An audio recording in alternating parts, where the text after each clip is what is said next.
He was living a good life. A steady girlfriend, popular in the neighborhood. He was that kind of guy that everyone loved.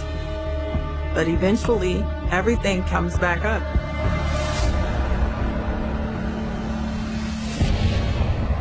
Someone was banging on the door, and when it was open, bullets began to fly. And then he was dead before he even knew it. You know the old proverb, revenge is a dish best served cold. I believe that the loss of his mother set him up for years of trauma, and the loss of his best friend was the tipping point. On the surface, this case sounds simple, but it's really not. It looks like that we have two individuals, one who was seeking revenge and one person who was a victim. But that's not actually the case. All right, so that's one pair of glasses. Yep. With prescription lenses, plus anti-reflective lens coating. Oh. Scratch-resistant coating. Did I choose? UV protection. Award-winning customer service. That's me. That's also me. Free returns, free exchanges, and free frame adjustments for life. And how much more is that? Oh, it's all included at Warby Parker. So my glasses Are still just $95. Oh. Surprise! I just get excited.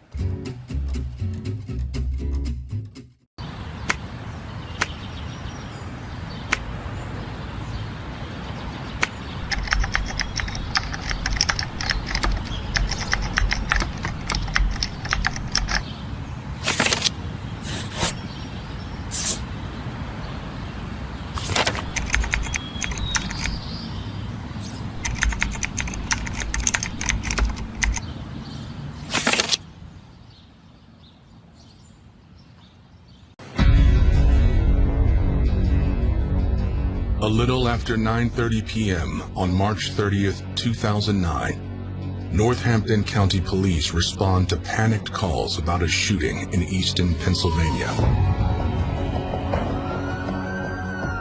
According to multiple 911 calls, a masked gunman stormed into the Easton Cafe. He opened fire on a crowded bar.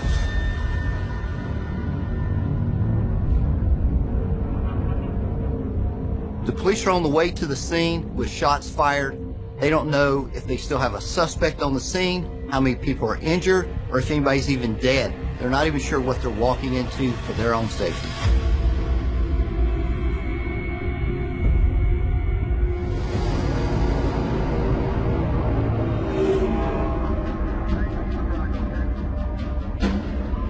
When the police arrive, it's chaos. People are screaming, running around, crying. And there's a man laid on the floor that obviously took the brunt of this attack. It was a miracle no one else was shot. There were bullet casings all over the cafe. The victim is well known by cafe employees.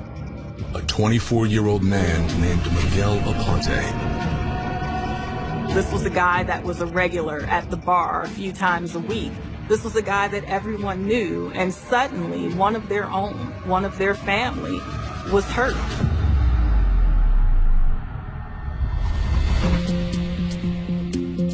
Miguel was born on May 16, 1984, in Phillipsburg, New Jersey.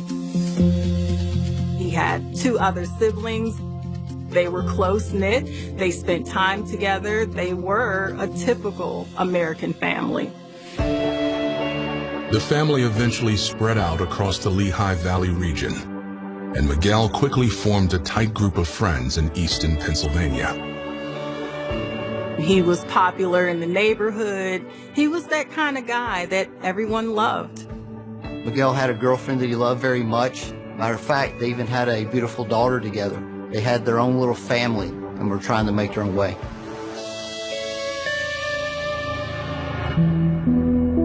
Unfortunately, the pressure to provide for his family led Miguel to make some bad choices. He started dealing drugs in the local Easton area.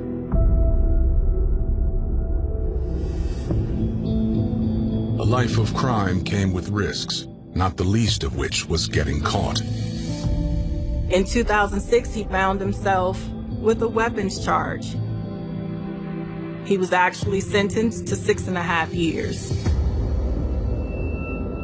But he was released a little bit early from prison. He served about 2.5 years. When he got out, he immediately went back to his family. It was business as usual. It was being a girl dad. It was spending time with his girlfriend and reconnecting over the 2 years that he had lost. Miguel was really trying to turn his life around. He realized he lost a lot of time with his daughter, and he was working hard to be a good dad and provider. But his second chance has come to a violent end.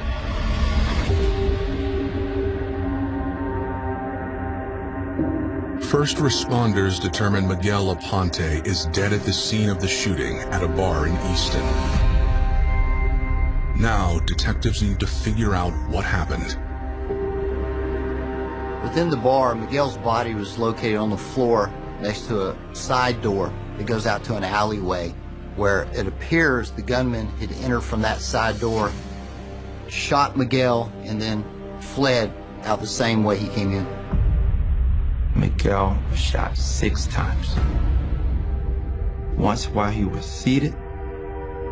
As he fell toward the floor, he was shot again. And when he hit the floor, shot several times after. Near the side exit, police find spent shell casings. There are several different shell casings on the ground of different colors, different varieties, but they all seem to fit that .40 caliber handgun. This could mean there was multiple shooters, or it also could be different brands of bullets. The only way to confirm this is through ballistic testing.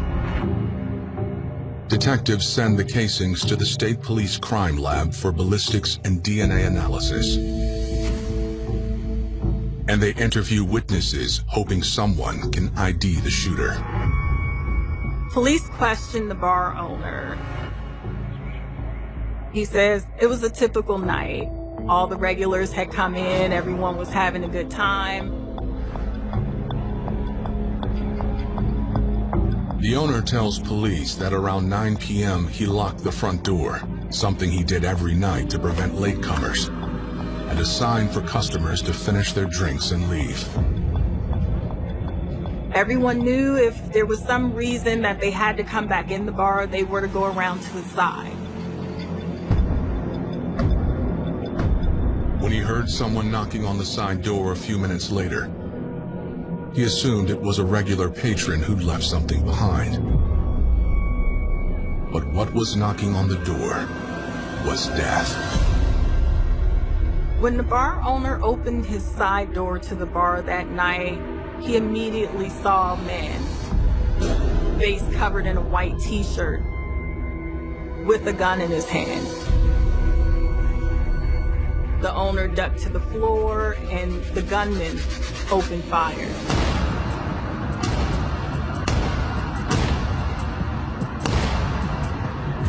So police had to ask themselves, was Miguel actually the intended target? Or did he happen to be at the wrong place at the wrong time? Could they have been wanting someone else and he just happened to be in their seat? Something that we have to look at. The owner thinks the gunman was a light-skinned black man, but the mask made it hard to tell. It wasn't anyone he recognized, and he has no idea what prompted the shooting. The bar owner was totally confused. He told police that he didn't have any enemies, that this bar had been open for years. This was a place that everyone could come to and feel safe and be safe. But Easton, over the last several years, crime has steadily increased, seeing more gang activity and more violence. This homicide occurred within the Easton Cafe bar, which is located in the downtown part of Easton. It's an area that's well known to Easton Police Department. It's one of the locations that many of our criminal gang members and or those involved with drug transactions can be located. Given Miguel's history with drug dealing, is it possible his past finally caught up with him? Miguel had been working hard to turn his life around. He needed to provide for his daughter, but sometimes it's not that easy. Sometimes it's actually easier to slip back into your old ways. For the easy money, it's a hard thing to say no to. You automatically, as a detective, start to think about who is he associated with, who was he maybe fighting during that time. Casey, welcome to the U.S. Marshals. Try to keep up. It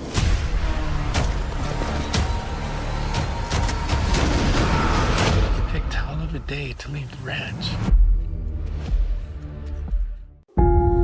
All my love scattered everywhere. When he looked at me, I just melted. Dreams so sweet turned into a nightmare. I didn't suspect that he was a straight-out killer demon. I knew I was in trouble. I've been going crazy. That's a hell of a price to pay. Just for one damn man.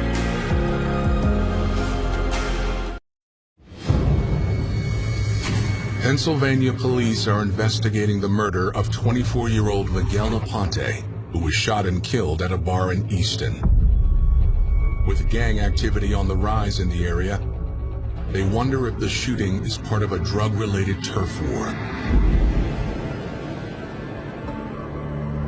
Miguel had run in those circles for years, so it's really easy to see how he could end up in the middle of an incident between drug dealers or gangs. The theory is supported by the fact that, out of all the patrons in the bar, Miguel was the only one shot. Doesn't make sense the shooter could go into the bar spraying bullets randomly and only hit one person. And witnesses in the bar confirmed that the shooter was definitely targeting Miguel. Miguel Aponte was sitting very close by, so the shooter came in and had a clear line of sight. Unfortunately, none of the eyewitnesses can identify the gunman. They can't even agree on a general description.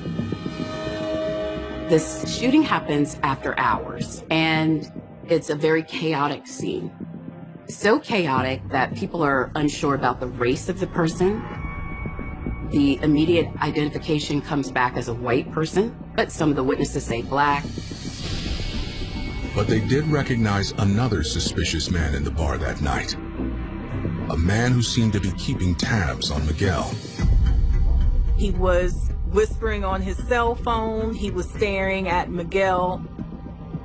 Shortly thereafter, he got off the phone and left the bar. As soon as he did that, the gunman stormed the bar. Witnesses think that possibly this had something to do with Miguel Aponte's murder.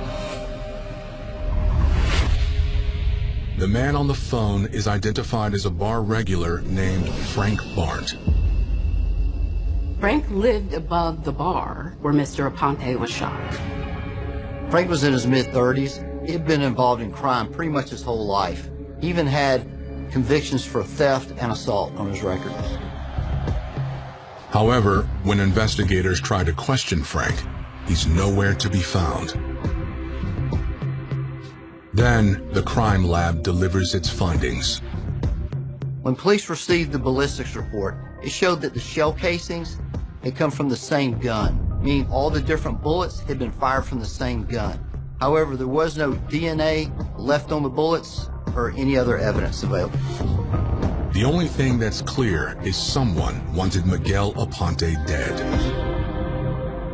To find out who, investigators canvass the neighborhood, talking to anyone they can find over the next several months. This is a small town, and so police bring in a series of people who are persons of interest. No one confesses to anything, but over time, a story begins to emerge. One that might explain why Miguel was targeted. Some people think this was a retaliatory shooting, which was a result of a shooting that occurred several years before. The original shooting took place in 2006 outside a strip club. Jason Oliver was the victim. He was known as Baby J, and he was well known to the police. Earlier, what happened to Baby J was he was involved with the stabbing that happened closer to his home. And the people who were involved wanted to make sure that he did not say anything to police. One night after that stabbing, Baby J was at the strip club with his best friend, Jacob Holmes. These two old friends got together at a bar for a drink. When they were leaving, they were met by two other men outside. Shots rang out, and Baby J was dead.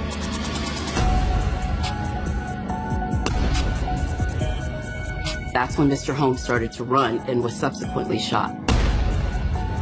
In that 2006 case, detectives were able to move fast.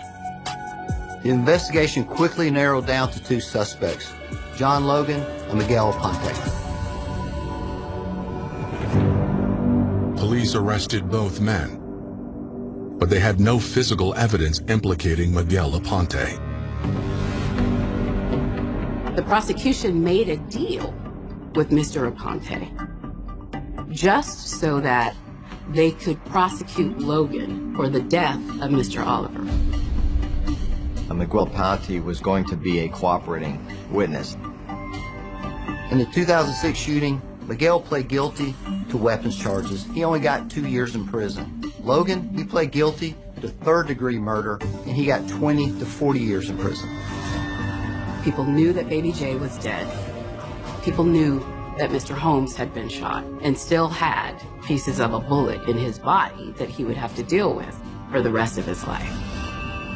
People were clocking, waiting for Mr. Aponte to be released. When Miguel got out of prison, at least one of those people might have been waiting for him, Jacob Holmes. Holmes seems to have every reason to want Miguel Aponte dead. But this new suspect poses a different kind of problem for investigators. Jacob Holmes was a person who was known to a lot of people. Part of the notoriety came from having an uncle that was famous, former heavyweight champion Larry Holmes.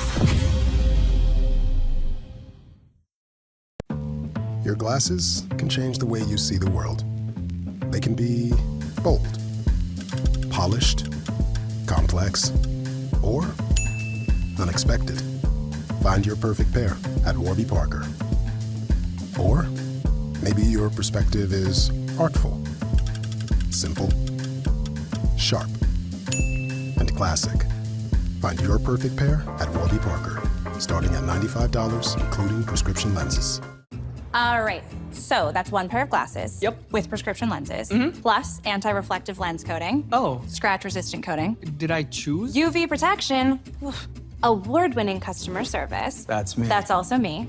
Free returns, free exchanges, and free frame adjustments for life. And how much more is that? Oh, it's all included at Warby Parker. So my glasses are still just $95. Oh. Surprise! I just get excited. All my love scattered everywhere. When he looked at me, I just melted. Dreams so sweet turned into a nightmare. But I didn't suspect that he was a straight-out killer demon. I knew I was in trouble.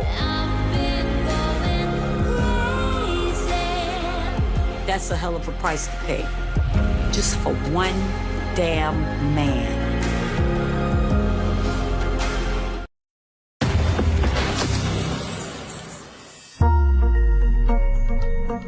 Larry Holmes is from Easton. He grew up right around here.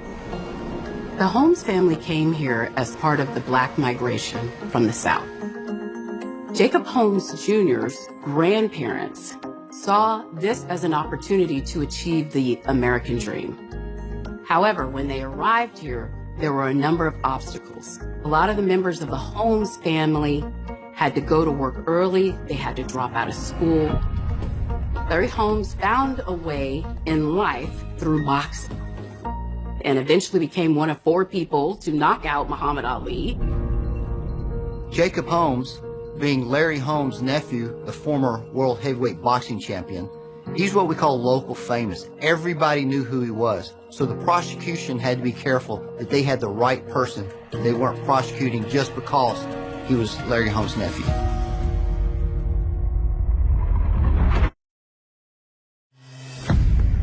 A year into their investigation of the murder of Miguel Aponte, Pennsylvania police have a person of interest. 28-year-old Easton native Jacob Holmes. They think Jacob wanted Miguel dead because Miguel was involved in an earlier shooting that injured Jacob and killed his friend, Baby J. Jacob seeing his best friend gunned down and him also being shot, that's a good recipe for someone wanting payback.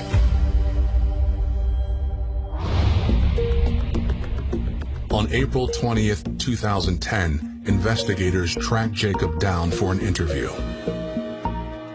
When the police initially interviewed Jacob, he said he heard someone went in the bar with the AK-47 shooting it up. Jacob told the police that during the shooting, he was with family all night. And at the time, police actually confirmed that that's where he was. That particular night happened to be one of his children's birthdays. The family was celebrating a birthday at the home of his father, Jacob Holmes Sr. There are plenty of Facebook photos, family photos that demonstrate that that night the family was celebrating that child's birthday. Not only does Jacob have an alibi, both his reputation and his family name make it difficult to imagine him being a cold-blooded killer. When Jacob's uncle, Larry Holmes, became heavyweight champion, he made sure his extended family was taken care of. We came from poor, but once Larry made it, we all made it. I had a big house and a big yard with the pool and everything. JT was born in 1980. And at that time, me and Larry used to roll dice together at Caesar's Palace. I'll shake it for a long period of time before I roll the dice. And Larry said, "Come on, Shaky, roll the dice." And then my son was born a couple weeks later. I said, "I guess we don't call you Shaky Jake." Me and him did everything together. When I used to go to the gym, he used to fall asleep on the floor or on the table. And Larry, who used to be boxing, he was always there with me. He never left my side. Jacob's mother died when he was young, so he spent a lot of time at his grandmother's house on the other side of town. That's where he came to feel most at home. When he was in elementary and middle school, he was bused over to this white area, but he would hang out with the people who were in Easton. So he ended up having this divided life. He always had two different sets of friends. So he had difficulty trusting people. He had difficulty figuring out where he belonged. They didn't care that he was Holmes. He was just Jacob, the local guy that was their buddy that they hung out with. When he lost his mom, that changed his whole world. And so essentially, when he made a friend, he made that friend for life. And so that really describes his relationship with Baby J. But as the boys grew into men, they began to head in opposite directions. Baby J had been involved with people who were known to others as gang members. We're talking about people that were in the ages of like 18, 19, 21, 22. You know, they were very young, and yeah, they had some run-ins with the police. While Baby J was becoming more involved in the streets, Jacob was starting a family of his own. His girlfriend lived in New York, so his first child was born in New York. She had the baby on the 6th of January, like 2:30 in the morning, and he was the happiest person in the world. But the joy of that moment was muted by another family tragedy. We were supposed to go back up the following day, but my mother passed away 4 hours after Jakey's first kid was born. Hard on him because every day he celebrated his daughter's birthday, he had to remember his grandmother died that same day. After the loss, Jacob became even more dedicated to his family and friends. He got 4 kids, 4 girls, all girls. They all lived with me, and he took care of them. Also, he had a lot of friends because he was the person you could count on. So, the murder of his childhood friend, Baby J, hit him especially hard. They hadn't seen each other in a while. So that was part of the reason why he was hanging out at the strip club having the drink, because they were simply catching up. Jakey was in the wrong place at the wrong time.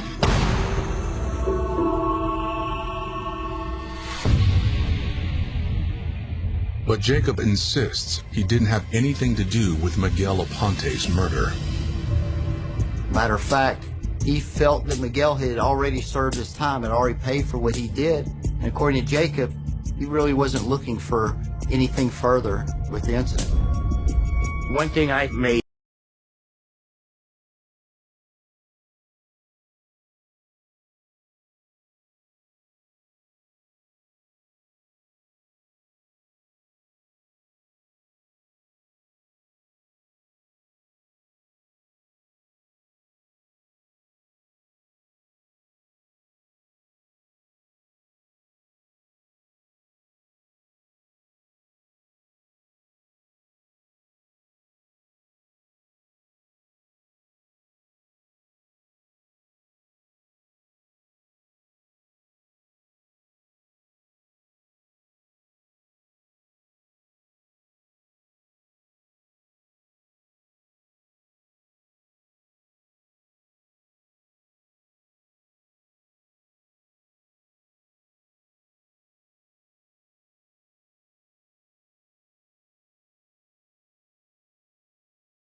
assistant to Jakey that you're gonna help the police.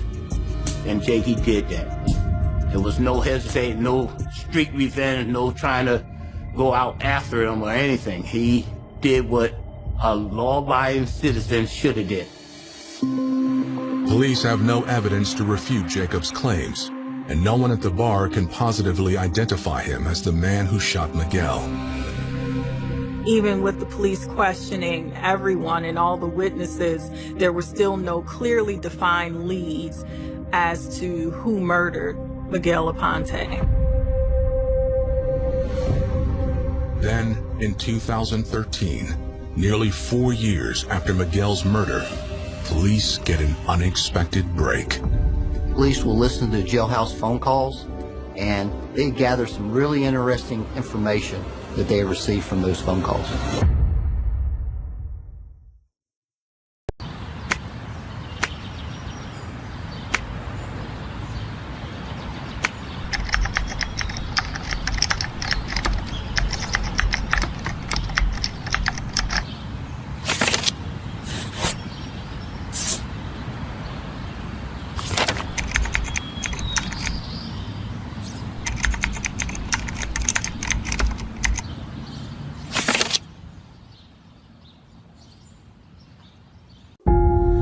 All my love scattered everywhere. When he looked at me, I just melted. Dreams so sweet turned into a nightmare. I didn't suspect that he was a straight-out killer demon. I knew I was in trouble. That's a hell of a price to pay. Just for one damn man.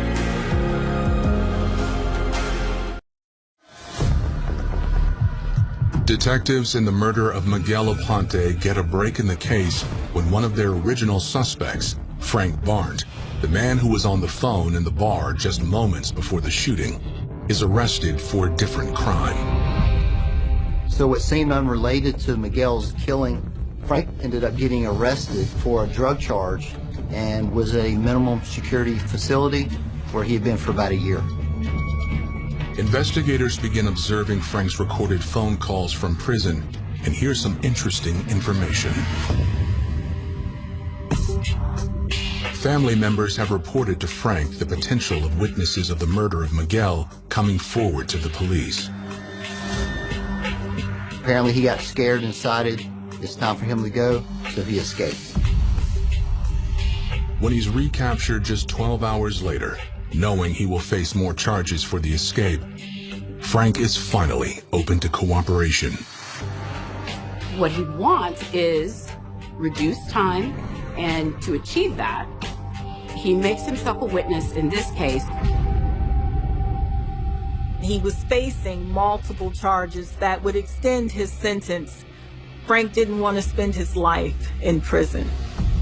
According to Frank, investigators have already found the man who pulled the trigger, Jacob Holmes Jr. Frank says he knows because he helped him do it. He positions Mr. Holmes as the shooter in the case and himself as a co-conspirator in the case, and explains what happens that night from his perspective and starts to fill in details. Frank and Jacob worked together at a tree service, and they had gone fishing together at the Delaware River, where Jacob had told Frank that he wanted to kill Miguel.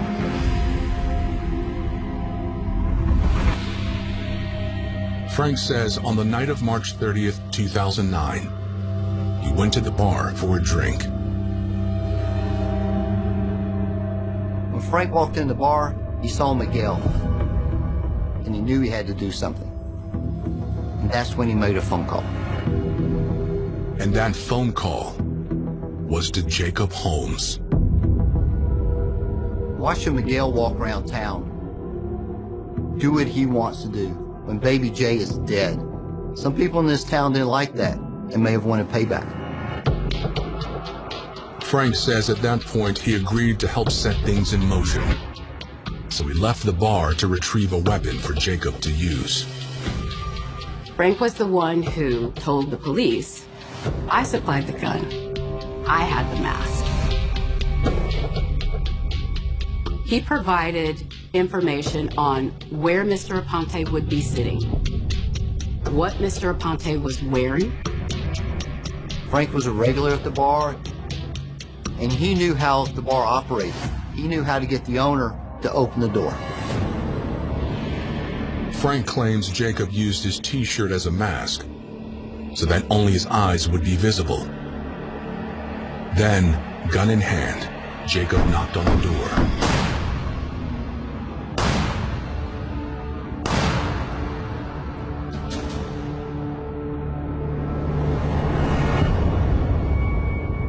It's a compelling story, but is it true? Witness statements said the shooter could have been a light-skinned black man or a white man. So was the shooter Jacob or Frank? By his own admission, Frank was at least involved. He admitted to being a lookout and the other activity involved in it. So he was charged. Investigators want more proof before they arrest Jacob Holmes. You want to make sure when you charge someone, particularly a homicide, that you have all the pieces together that you need to prove the case. You only get one crack at this.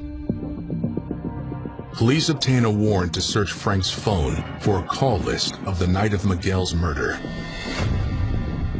One of those phone numbers, Frank called more than 10 times that night.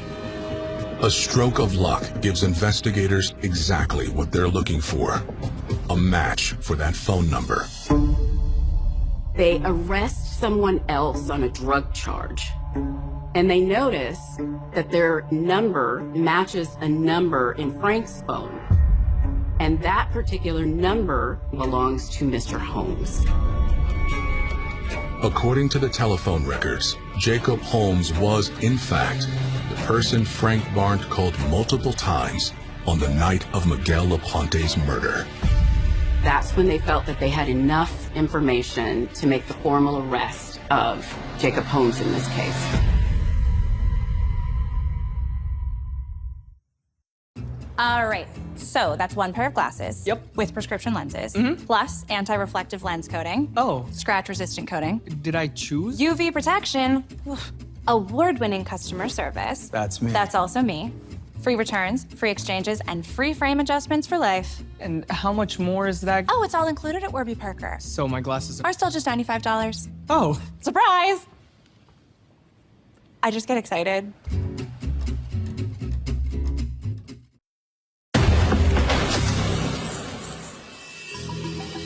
It was during those mid-2000s where cell phones became more and more popular.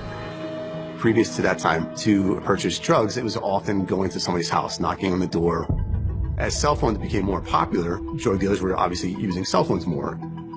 Being interested in the intelligence part of criminal investigations, I took it upon myself to start getting more and more training in cell phone forensics and cell phone records analysis.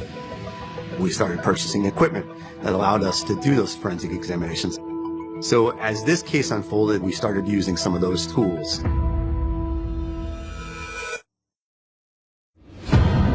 "4 years after Miguel Aponte was killed, Pennsylvania police have 2 suspects in custody.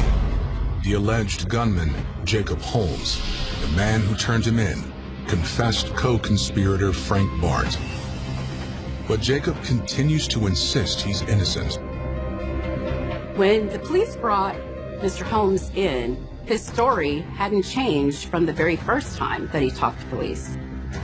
One of his daughters was having a birthday party that night.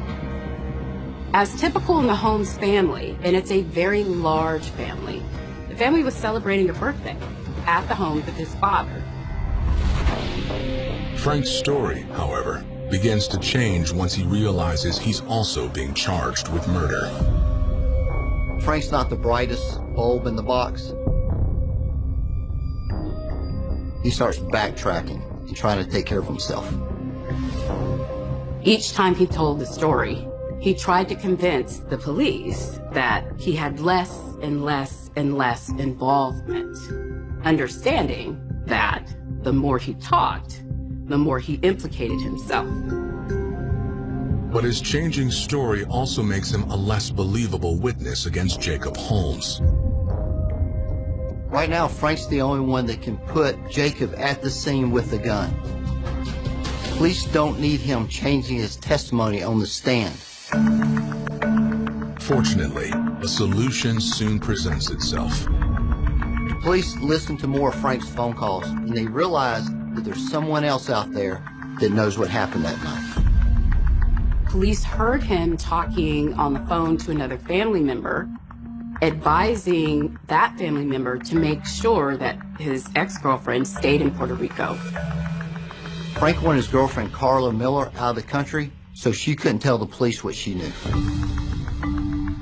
Once the police heard those particular phone calls and identified her as a witness, they needed her to come in and convince Frank to continue to cooperate. They found her in Puerto Rico and brought her back.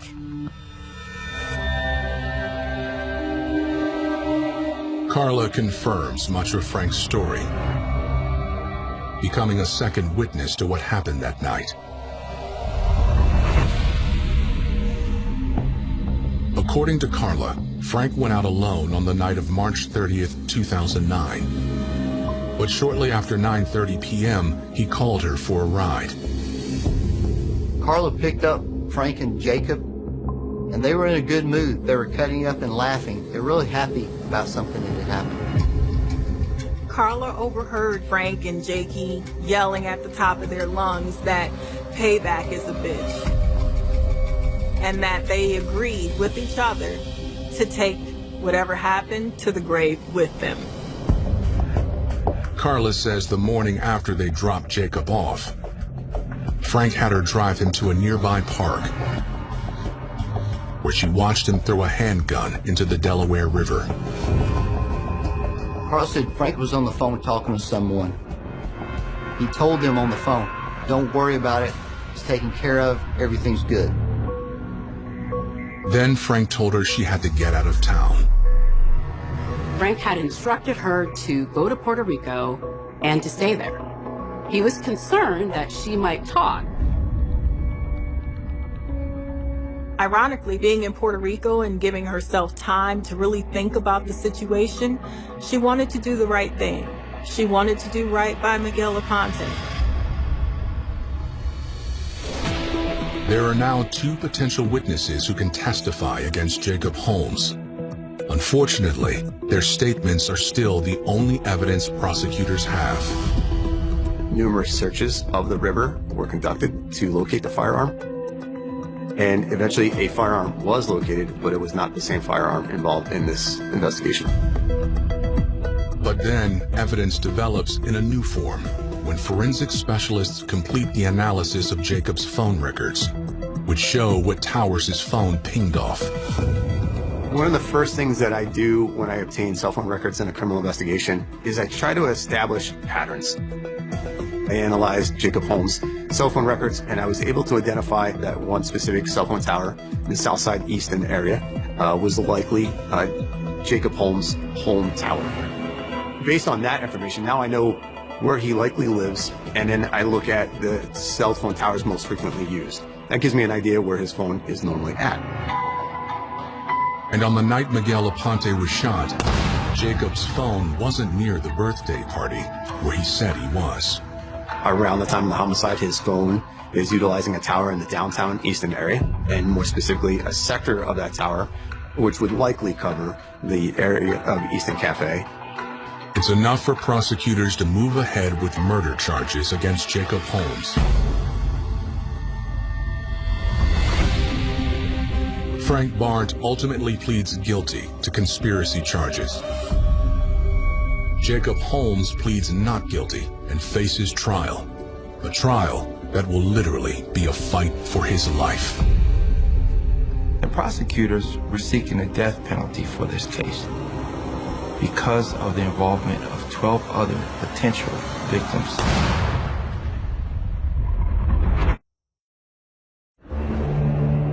In December 2020, more than 11 years after Miguel Aponte was gunned down, Jacob Holmes Jr. goes to trial, charged with first-degree murder.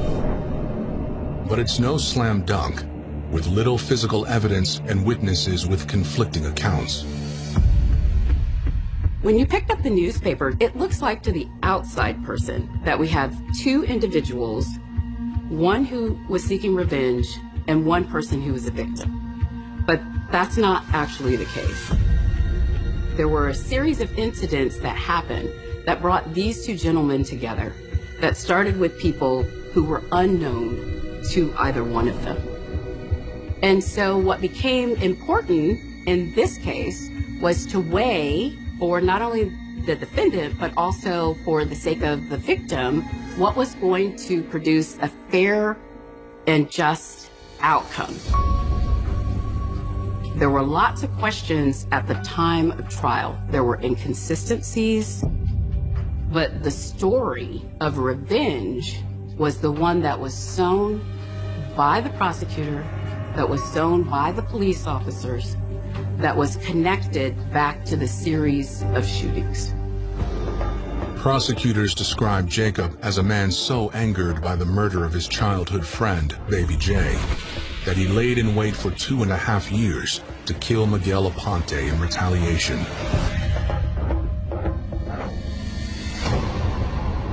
Jacob's cell phone places him at the scene of the crime, and his confessed co-conspirator, Frank Bart, provides eyewitness testimony. What they were able to show was that Frank and Mr. Holmes had communication on the night in question that established that they were together that night long enough where Frank could hand Mr. Holmes a weapon, direct him to where Mr. Aponte was sitting that night in the bar. You have to remember, when you're relying on testimony of folks who told lots of different stories, you need to have corroborating. So the forensics evidence, as in many cases, and in this case, played a crucial role of corroborating the eyewitness testimony. We also have a ping on a cell tower at exactly this time to corroborate that evidence. One of the fears that every prosecutor has, how's this going to play at trial when you have a witness who told you a couple of different stories and now you want the jury to believe the last one? The defense also points out that Jacob isn't the only one with motive to kill Aponte. People were waiting for Mr. Aponte to be released. People were watching his activities. One of those people was Frank. Frank was part of the group that Baby J was involved with, and he was upset about what happened. And some witnesses described the shooter as a white man, which would match Frank, but not Jacob.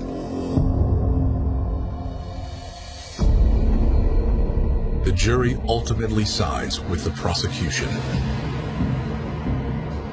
Since Mr. Holmes, in his communication with the police, had never offered anything that was specific enough to place him outside of the circle of circumstances, it was enough to convince a jury that Mr. Holmes was in fact guilty of the shooting of Mr. Aponte. The second phase of the trial, they then had to decide if he would be sentenced to death row or if he would have a life sentence. The types of stories that you'll hear about Jakey are pretty consistent. And what is consistent in the description of him is his role as a father. He was not somebody who was in the streets. He was not somebody who was a thug. He was somebody you could trust with your last dime. Once my wife passed away, it hurt him. And things haven't been the greatest for Jakey. Once he got hurt, but in my heart, and I can guarantee you in a lot of people's heart, Jakey's a good guy. At the conclusion of that phase of the trial, the jury determined that he would have a life sentence. This meant that to a jury who went back to deliberate, these were reasons why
July 6, 2016. The grass courts of Wimbledon looked exactly the way the world expected them to look. Every blade had been trimmed to perfection. White clothing flashed beneath a pale English sky. Thousands of spectators settled into their seats with the quiet anticipation that only Wimbledon could create. Applause rose and faded like waves, interrupted only by the sharp pop of tennis balls and the calm voice of the umpire announcing each point. To everyone watching, it was another beautiful summer afternoon at the oldest and most prestigious tennis tournament in the world. Nothing seemed out of place. Nothing hinted that one young athlete was about to become the center of a mystery that would linger long after the final match had been played. 18-year-old Gabriella Taylor stepped onto the court carrying the same determination she had carried for years. Wimbledon was not simply another tournament. For British players, especially young ones, it represented something much larger than rankings or trophies. It was home. It was history.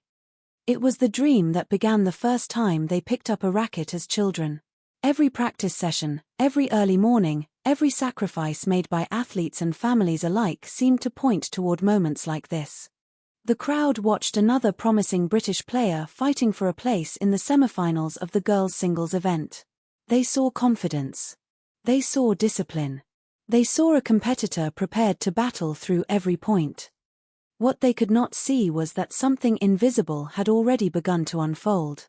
It did not begin with a dramatic collapse. There was no scream. No sudden cry for help. No obvious sign that anyone nearby would immediately recognize as a medical emergency. Instead, the first clues appeared quietly, almost politely, the kind of subtle changes that athletes often ignore because pain is part of competition. A slight hesitation between points. A brief hand pressed against the stomach. A face that looked just a little paler than before. The kind of moments that disappear almost instantly beneath the rhythm of a tennis match. Professional athletes learn from an early age to push through discomfort. Sore muscles are expected. Blisters become routine. Fatigue is simply another opponent. Every player understands that pain often arrives long before victory does. That afternoon, anyone watching Gabriella Taylor could easily have assumed she was simply experiencing another difficult moment in a physically demanding match. But this was something different. Inside her body, an invisible enemy was already doing its work. The audience continued following the score. Coaches watched tactics. Officials monitored the match. Cameras searched for moments of athletic brilliance. None of them knew they were also recording the beginning of one of Wimbledon's strangest and least understood stories. As the minutes passed, Gabriella's movements began to change. They became slower, less certain.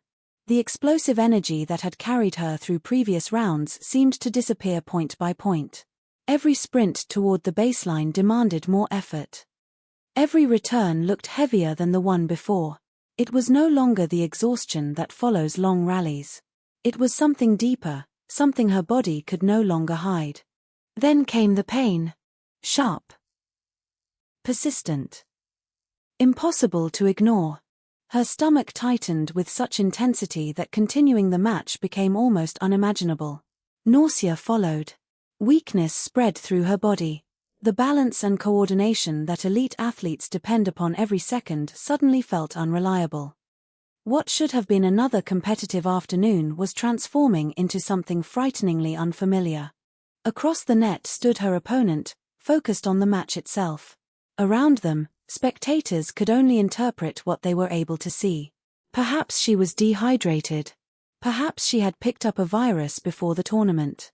Perhaps the pressure of playing at home had finally caught up with her.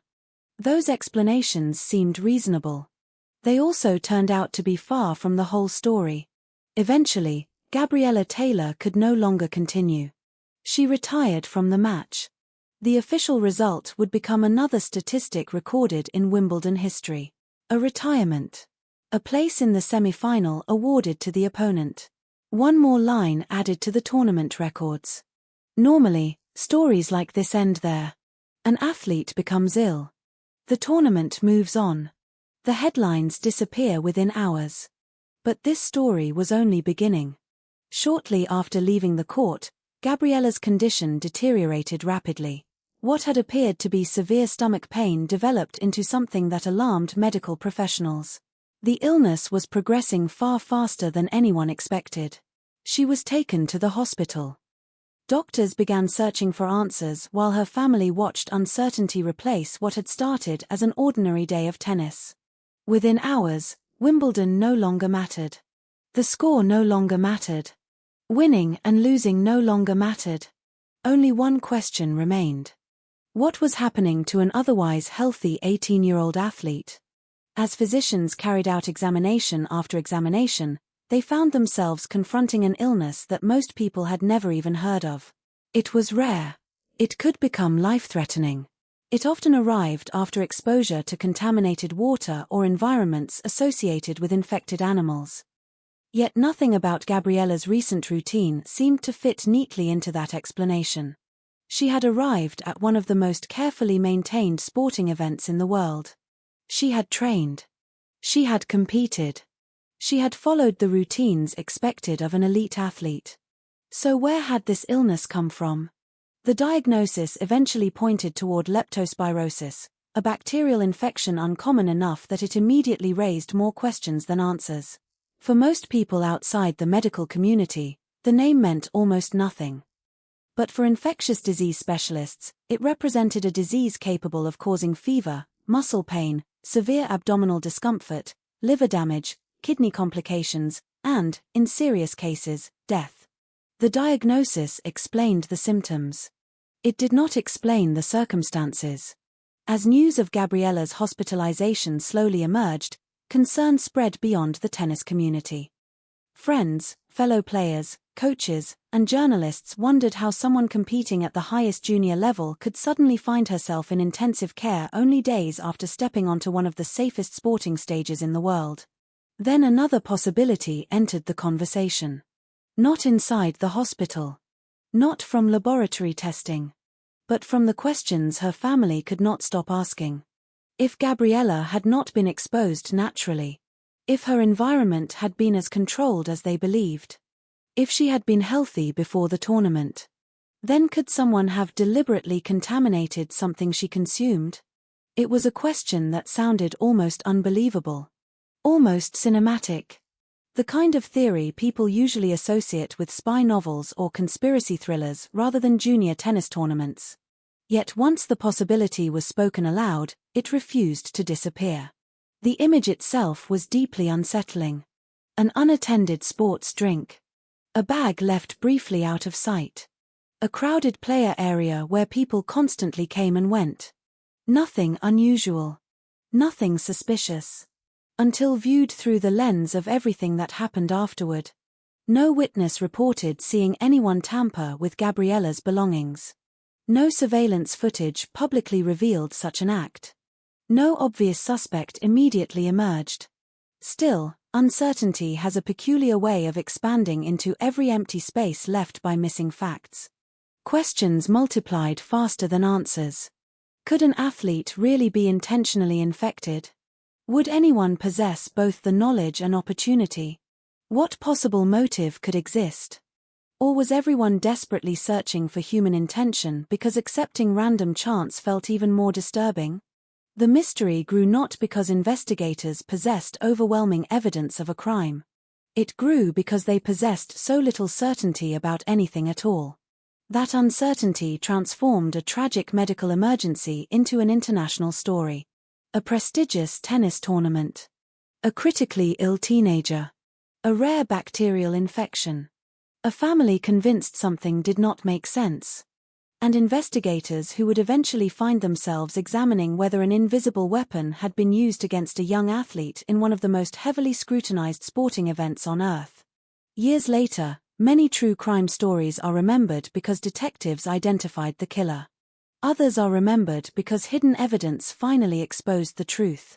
This case is remembered for a different reason. Despite worldwide attention, police inquiries, medical analysis, and endless speculation, the central question has never been answered with certainty. Was Gabriella Taylor the victim of an extraordinarily unfortunate illness that appeared at exactly the wrong time?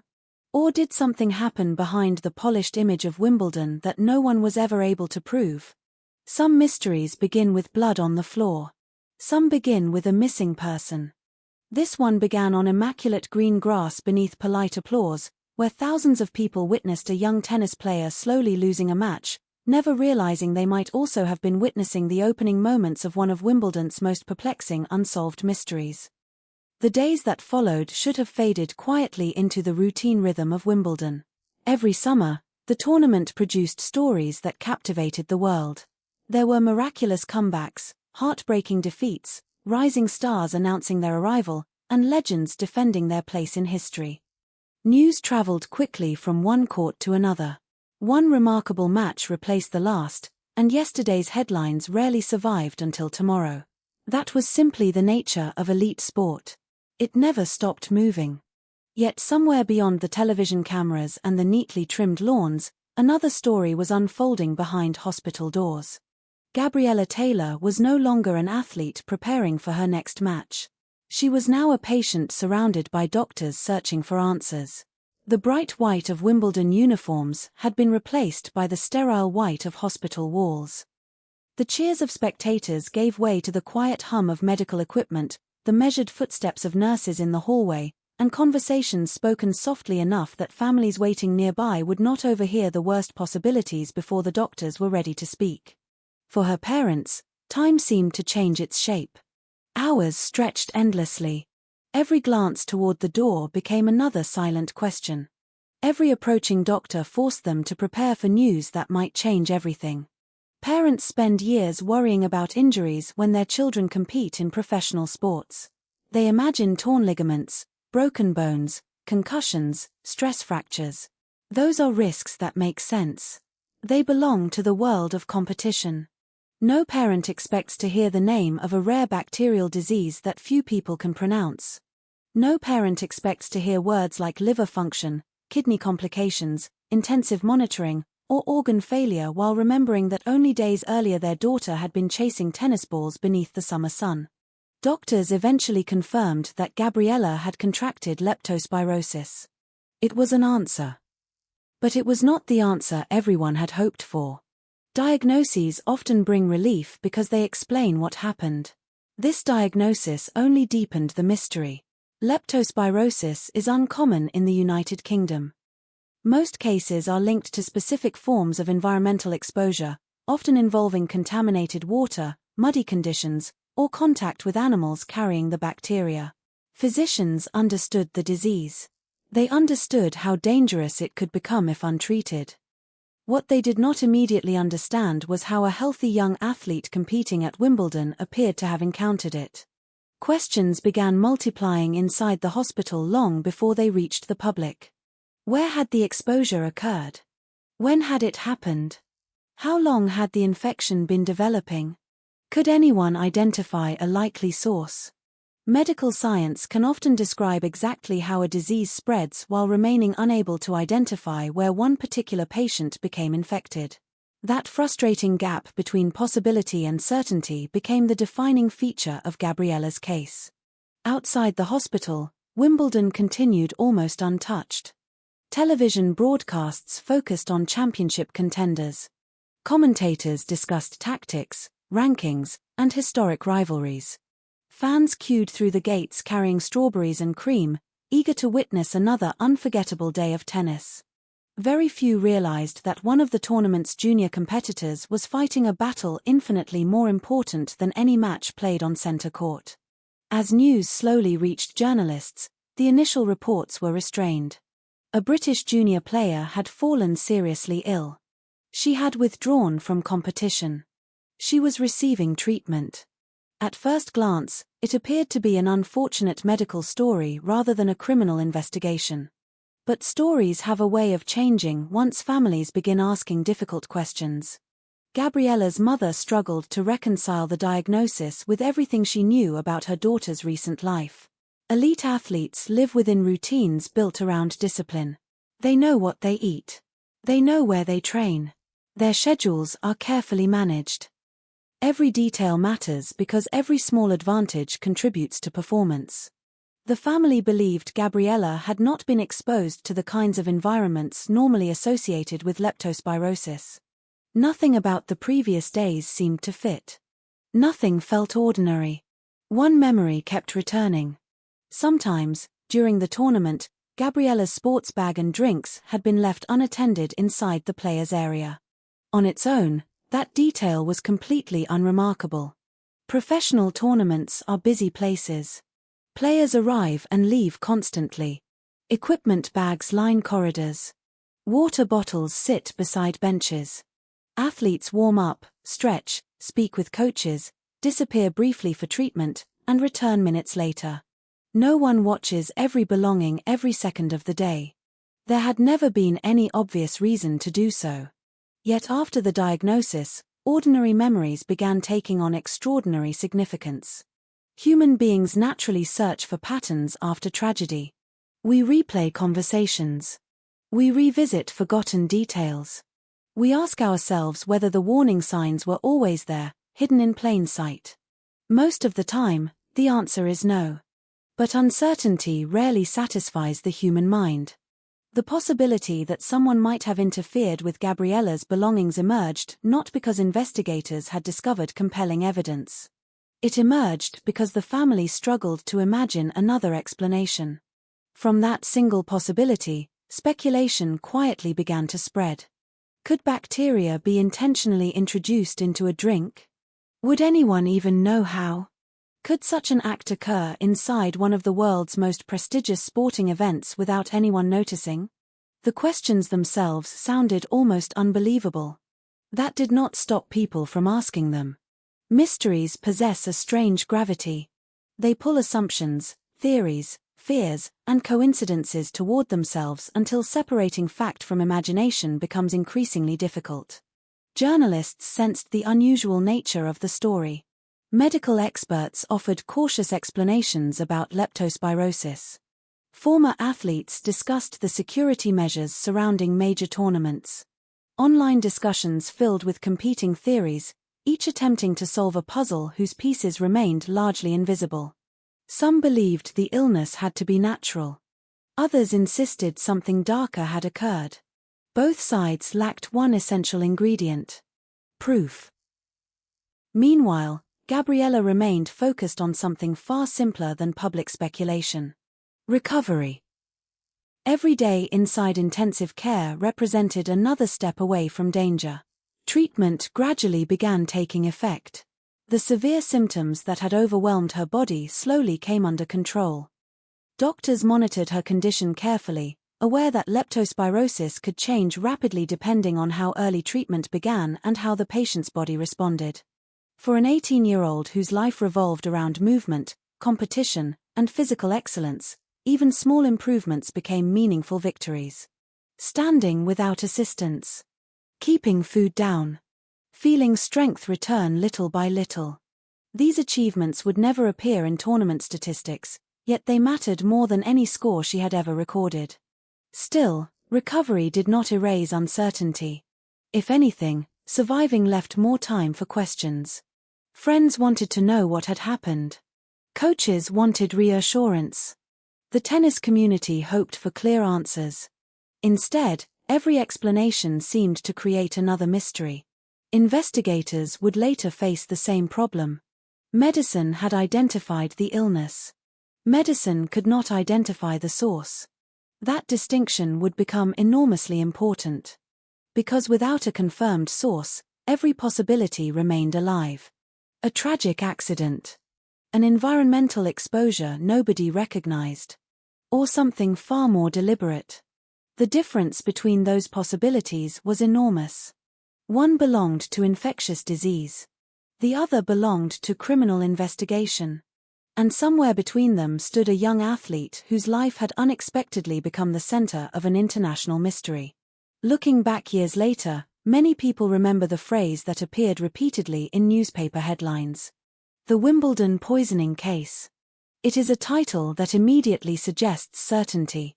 It suggests that someone poisoned someone else. It suggests a hidden criminal waiting to be exposed. Yet the reality was always far more complicated. The phrase reflected suspicion rather than proof. Questions rather than conclusions. An investigation rather than a solved crime.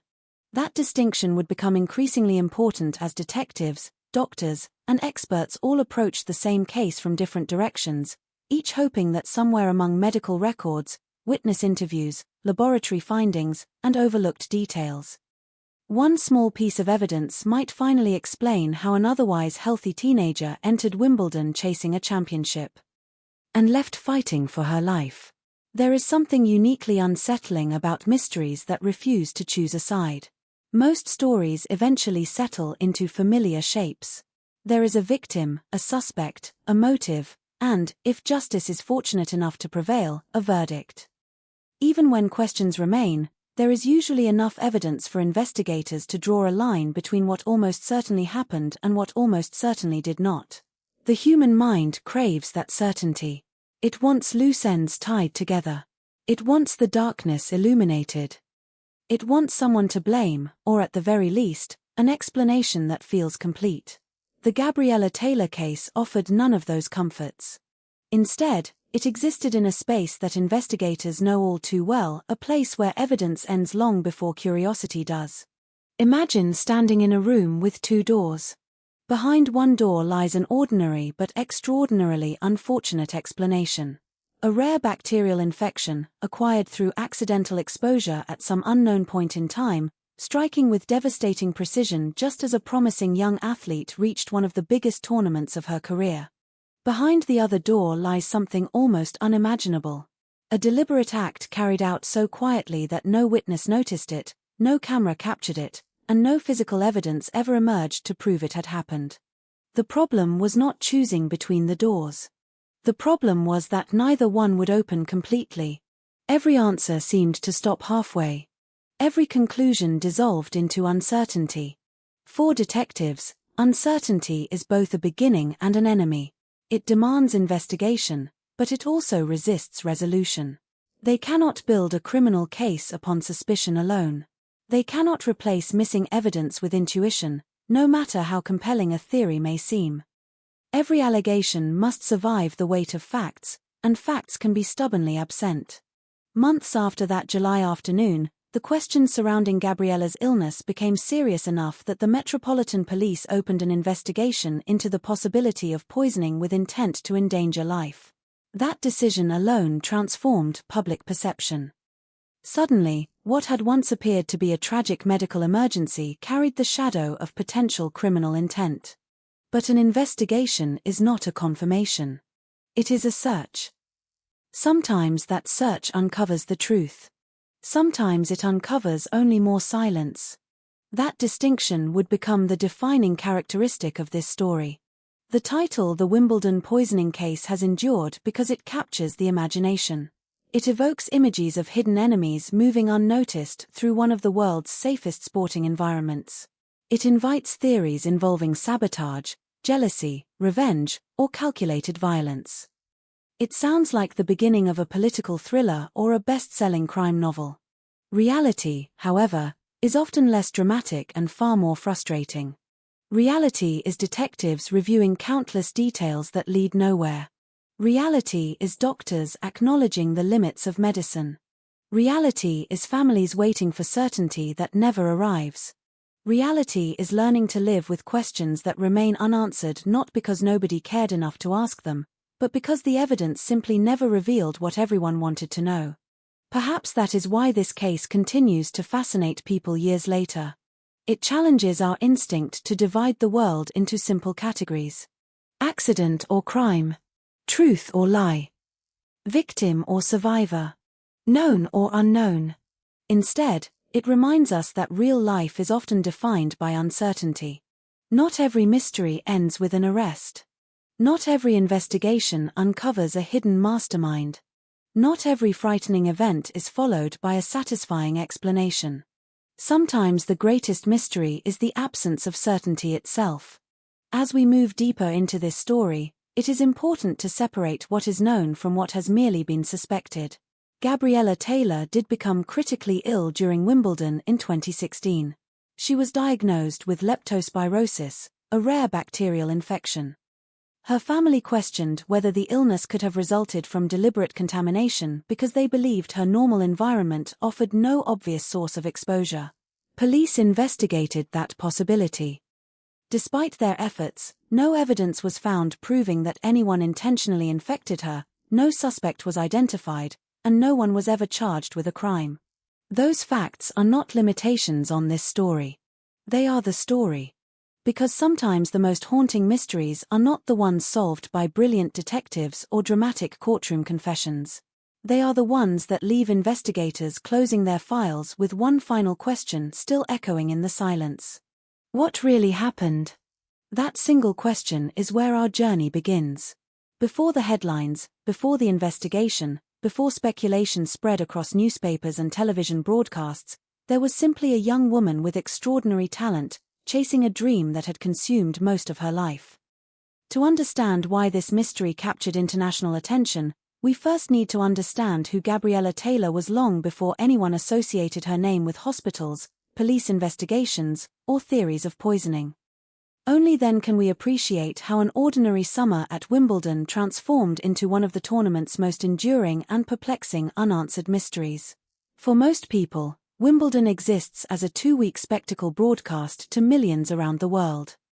Television cameras capture immaculate grass courts, perfectly dressed officials, and athletes performing beneath an atmosphere that feels almost timeless.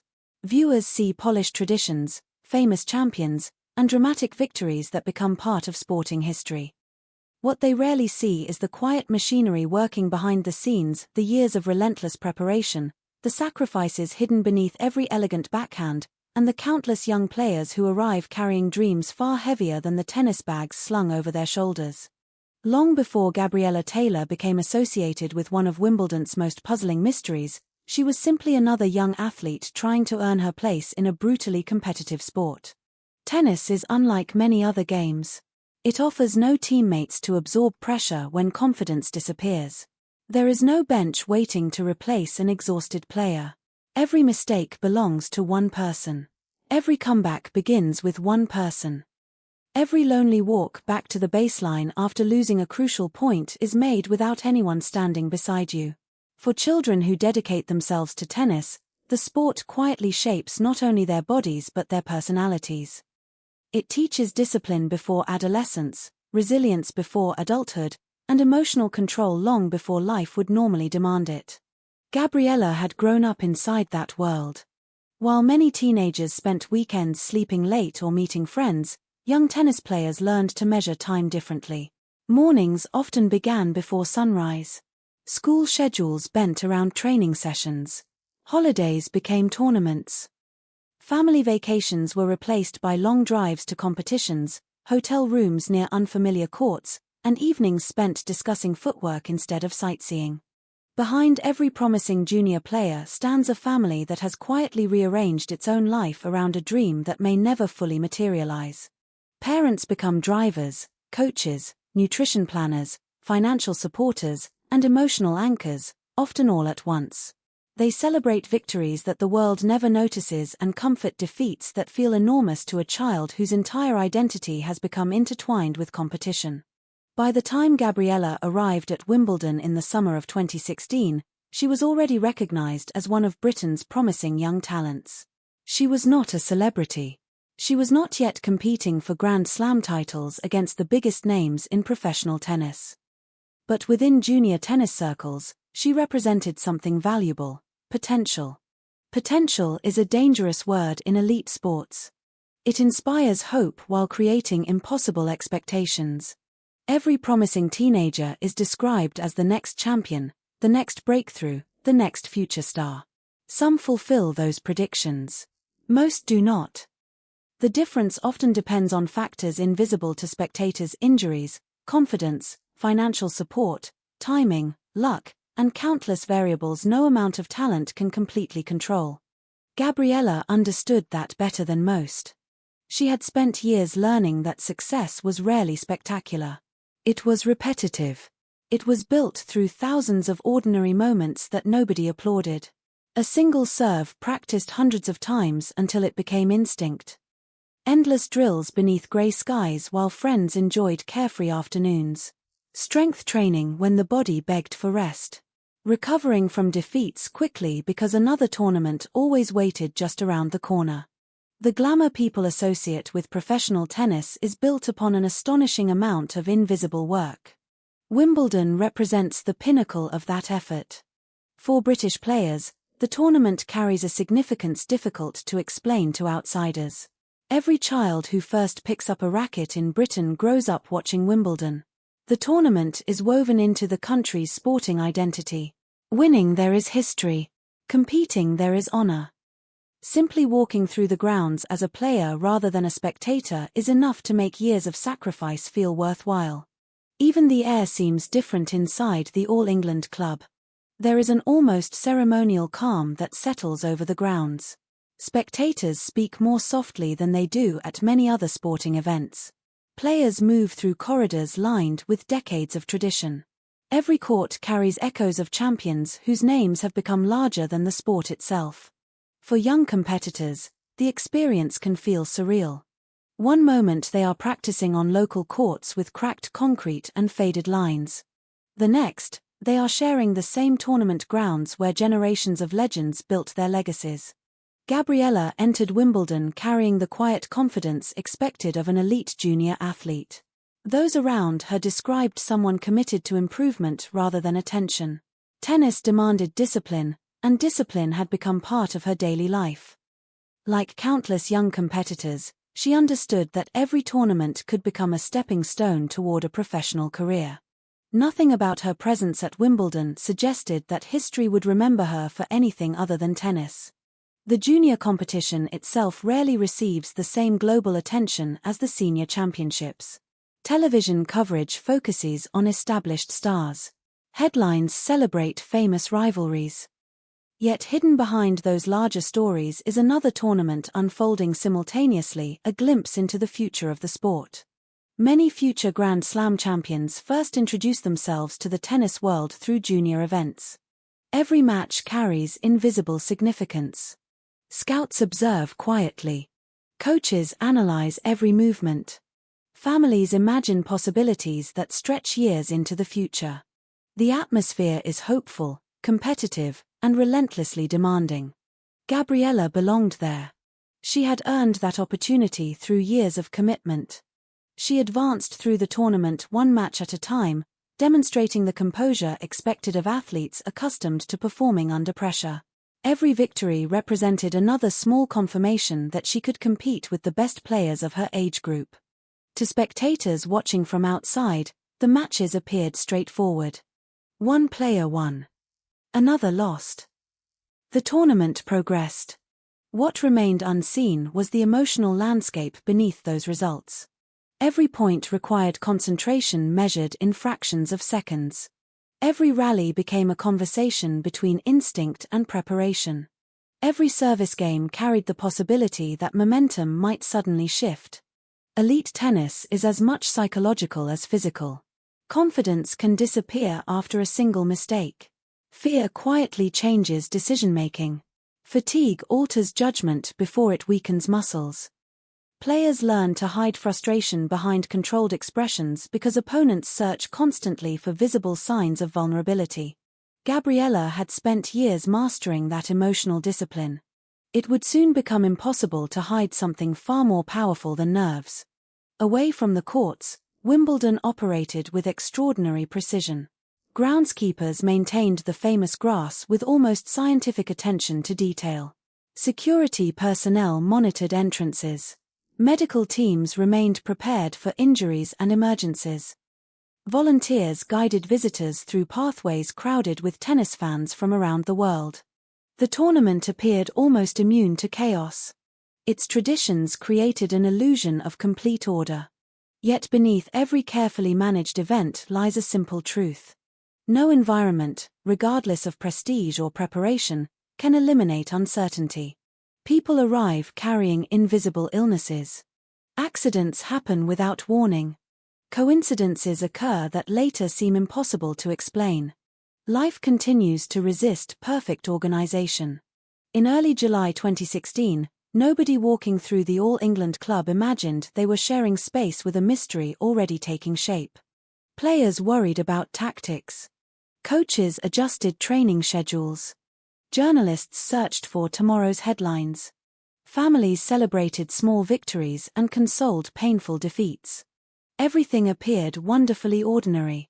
That ordinary atmosphere would later become one of the most haunting aspects of the entire case. Because when investigators eventually looked back, there was no obvious warning. No suspicious confrontation. No dramatic argument. No stranger behaving in a way that demanded immediate attention. The days leading to Gabriella's illness blended seamlessly into the familiar rhythm of an international sporting event. Perhaps that is why the mystery proved so difficult to understand. When crimes occur, people often search backward until they discover the moment everything changed. In this story, no such moment clearly existed. There was only routine. Routine that, in hindsight, became impossible to trust. And somewhere within that routine, hidden among tennis bags, water bottles, changing rooms, practice courts, crowded walkways, and ordinary conversations, lay the unanswered question that would eventually draw police, doctors, journalists, and the public into one of Wimbledon's most enduring mysteries. To understand why Gabriella Taylor's illness attracted so much attention, it is necessary to understand the world she had entered long before the summer of 2016. Junior tennis is often described as the sport's future, but for the young athletes living inside it, the future never feels distant. It arrives every weekend, every tournament, every ranking update, every opportunity to prove that years of sacrifice are beginning to mean something. By the age of 18, many people are only beginning to discover who they are. Junior tennis players rarely have that luxury. Their schedules have already been dictated for years by training plans, fitness sessions, travel itineraries, and competition calendars. Every season carries pressure because every season may determine whether a promising junior career evolves into a professional one or quietly fades before it truly begins. For Gabriella, Wimbledon represented far more than another tournament on the calendar. It represented possibility. A strong performance on home soil could strengthen confidence, attract attention from coaches and sponsors, and reinforce the belief that she belonged among the best young players of her generation. Success at Wimbledon had launched countless careers before hers. Every competitor walking through the gates understood that history. Yet beneath the prestige and excitement, life at a major tournament is surprisingly repetitive. Players wake early. Breakfast is carefully planned. Hydration begins long before stepping onto the court. Equipment is checked repeatedly. Strings are inspected. Shoes are cleaned. Spare grips, towels, wristbands, energy snacks, and water bottles are packed with almost ritualistic precision. Elite athletes depend upon routine because routine reduces uncertainty. When every detail has been rehearsed hundreds of times, the mind becomes free to focus on competition. Gabriella's days followed that familiar rhythm. Warm-up sessions blended into practice rallies. Conversations with coaches centered on tactics rather than headlines. Matches were approached one point at a time rather than one trophy at a time. Those who encountered her during the tournament saw a young competitor immersed in the ordinary demands of elite tennis. Nothing appeared unusual. There were no reports of illness before her quarterfinal. No visible signs suggested that something serious was developing beneath the surface. Looking back, that normality became almost unsettling. Human memory has a tendency to rewrite itself after unexpected tragedy. People revisit ordinary conversations searching for hidden meaning. They remember small details with exaggerated importance. They wonder whether someone looked unusually tired, spoke differently, smiled less often, or hesitated before answering a question. Most of the time, those reconstructed memories reveal more about grief than about facts. In Gabriella's case, witnesses consistently described an athlete preparing for competition just as any other player would. The tournament itself continued to unfold with its characteristic elegance. Spectators wandered through the grounds carrying strawberries and cream. Children waited patiently for autographs from professional players. Television crews hurried between courts searching for the next compelling story. Groundskeepers moved with astonishing efficiency, preserving the famous grass that had become almost as iconic as the championships themselves. The All England Club has always projected an image of precision. Everything appears carefully ordered. Every pathway is maintained. Every schedule operates with remarkable punctuality. Every tradition is respected. That atmosphere contributes to Wimbledon's reputation as one of the safest and most meticulously organized sporting events in the world. Perhaps that reputation explains why later speculation felt so jarring. The suggestion that someone might intentionally contaminate an athlete's drink or belongings seemed fundamentally incompatible with everything Wimbledon represented. It challenged not only assumptions about one illness but assumptions about the environment itself. Could something so deliberate occur inside a place defined by order, professionalism, and decades of carefully protected tradition? Or was the very prestige of the tournament encouraging people to dismiss a far simpler explanation? These questions would eventually become central to public discussion. At the time, however, nobody was asking them. The focus remained entirely on tennis. Matches came and went. Victories were celebrated. Defeats were quietly accepted. Life inside the tournament moved with relentless momentum. Gabriella advanced to the girls' singles quarterfinals, an achievement reflecting years of disciplined work. Reaching that stage required more than talent. It demanded emotional composure, physical endurance, and the ability to recover quickly between matches. Every opponent presented a different challenge. Every round increased expectations. Pressure at Wimbledon rarely announces itself loudly. It settles gradually. It appears in the silence before serving. In the careful breathing between points. In the split-second decisions that separate confidence from hesitation. Elite athletes learn to coexist with that pressure until it becomes almost invisible. Gabriella had done exactly that. From the outside, she appeared focused on the task ahead. No spectator could have guessed that within days her name would appear in international headlines for reasons having nothing to do with tennis. There is another aspect of elite competition that outsiders often overlook. Athletes spend remarkable amounts of time waiting. Waiting for practice courts. Waiting for transportation.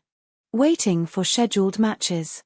Waiting inside player lounges where competitors from different countries briefly share the same spaces before returning to the isolation demanded by individual sport.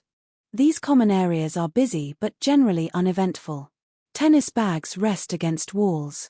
Water bottles sit beside chairs.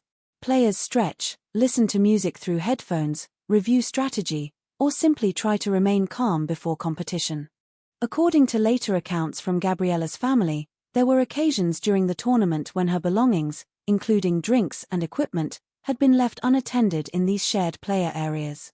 It was not unusual. In fact, it was probably happening dozens of times every day throughout the tournament. No one considered it remarkable. No official warning had suggested athletes needed to guard every bottle continuously. No reports indicated suspicious behavior around player facilities. Everything appeared routine. Only after Gabriella became critically ill did those ordinary moments begin attracting extraordinary attention. This is one of the most powerful effects of hindsight. Events that once seemed meaningless suddenly appear loaded with significance. An unattended bag becomes a possible clue. A forgotten bottle becomes a possible source. A perfectly ordinary moment becomes the foundation for an entirely different narrative. Whether those connections reflect reality or merely the human search for explanations is often impossible to determine. Investigators understand this danger well. They know memories change. Questions influence recollections. Media coverage shapes perceptions. Every interview conducted after a widely publicized event must account for the possibility that witnesses unconsciously blend actual observations with later speculation. That is why evidence matters more than assumptions. And evidence, in this case, would prove remarkably elusive. As Wimbledon approached another busy day of competition, nobody could yet appreciate how difficult this mystery would become.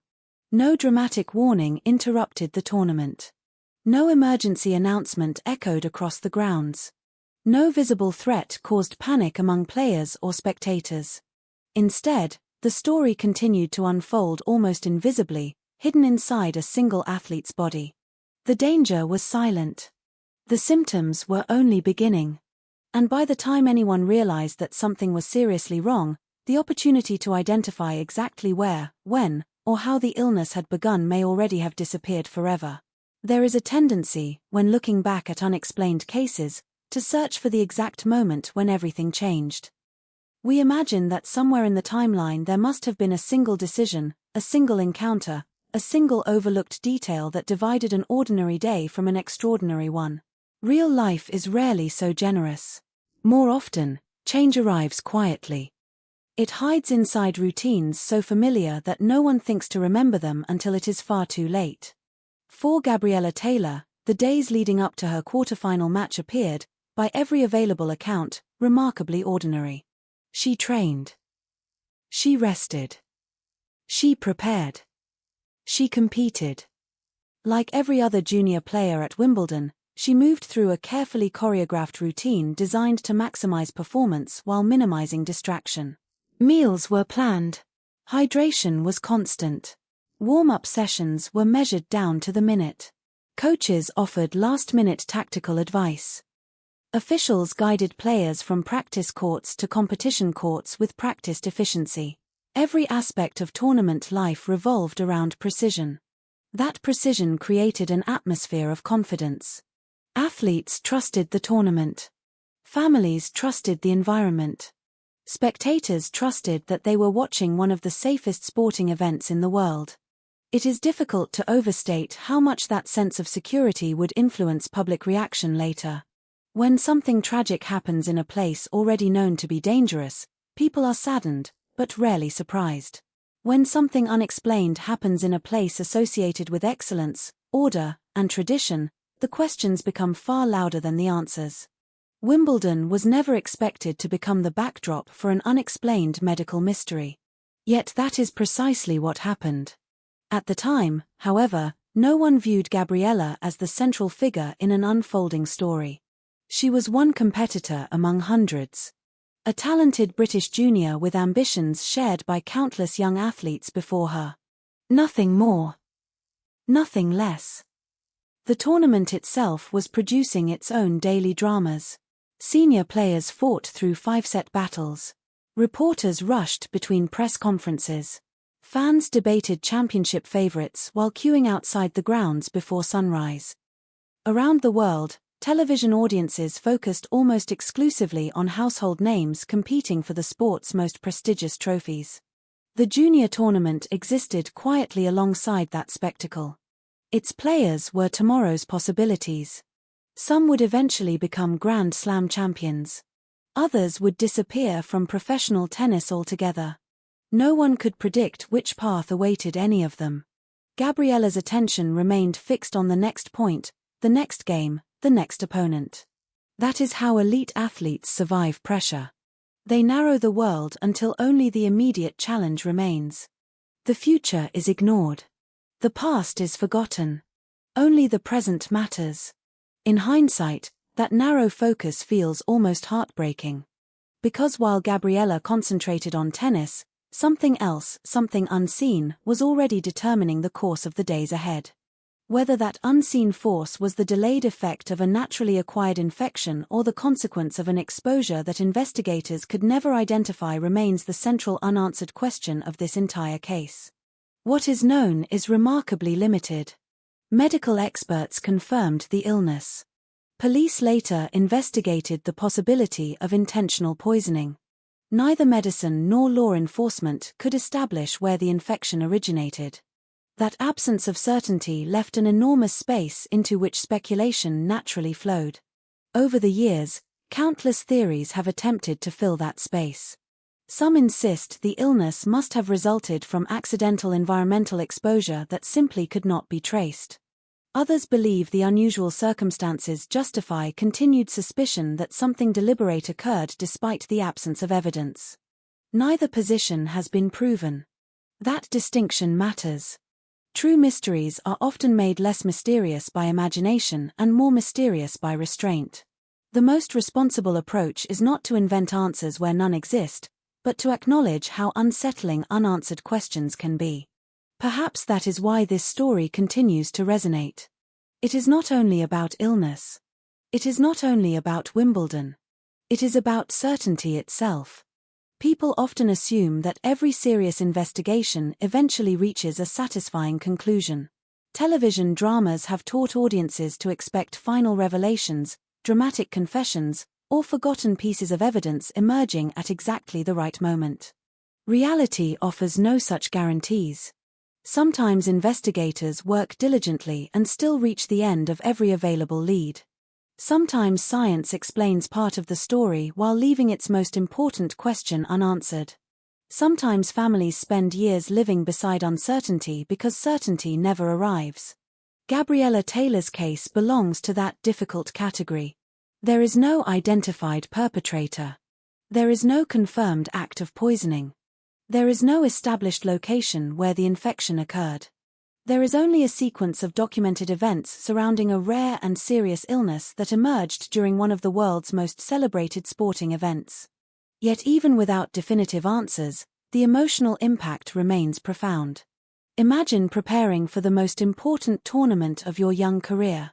Imagine believing your greatest challenge will be the opponent standing across the net. Imagine waking each morning focused on rankings, tactics, and opportunity. Then imagine that, within a matter of days, competition becomes irrelevant because survival has suddenly taken its place. That transformation is difficult to comprehend. It is also what makes this story so compelling. Before detectives would review timelines. Before journalists would debate theories. Before the phrase Wimbledon poisoning case appeared in headlines around the world. There was simply an 18-year-old athlete pursuing a lifelong dream on the sport's grandest stage.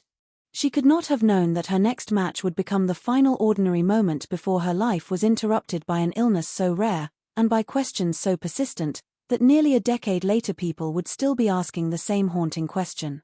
What really happened at Wimbledon in the summer of 2016? That question would not be answered on the tennis court.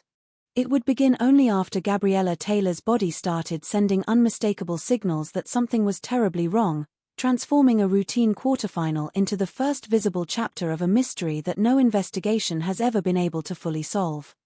For the public, Gabriella Taylor first appeared as a name in newspaper headlines, attached to words like mystery, poisoning, and investigation. But long before those headlines existed, before police became involved, before doctors struggled to explain a rare diagnosis, she was simply a young woman whose life revolved around a sport she had loved for as long as she could remember. The mystery would eventually overshadow the person, as so often happens in cases that attract international attention. The unanswered questions became larger than the individual at the center of them. Yet to understand why so many people were shaken by what happened in July of 2016, it is necessary to step away from the speculation and return to the person whose future changed so suddenly. Every promising athlete carries two identities. There is the version the public sees. Confident. Composed. Competitive. The player walking onto the court with shoulders back and eyes fixed on the baseline. Then there is the private version that exists far from television cameras and scoreboards. The teenager who still worries before important matches. The daughter who calls home after tournaments. The young woman who experiences disappointment, excitement, uncertainty, and hope just like anyone else her age. Elite competition often disguises youth beneath professionalism. An 18-year-old wearing the colors of her country can appear older than she really is.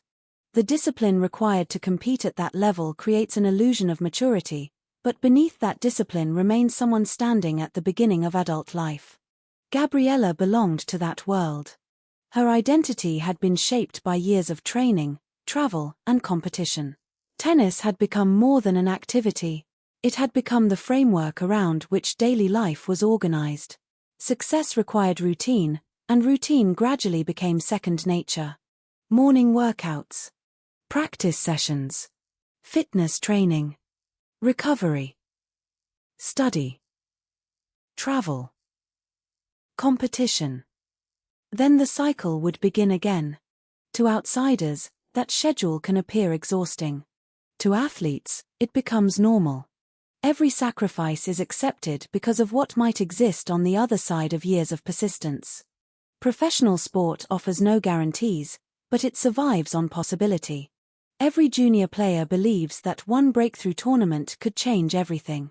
That belief is powerful enough to justify thousands of ordinary days filled with extraordinary effort.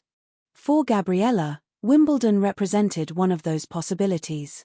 Not because victory was guaranteed. Because opportunity was. Simply competing at the All England club placed her among the country's most promising young players. It confirmed years of work and suggested that greater opportunities might still lie ahead. The atmosphere surrounding the junior tournament reflected that quiet optimism. Families watched with cautious pride. Coaches evaluated progress rather than perfection. Fellow competitors balanced friendship with rivalry.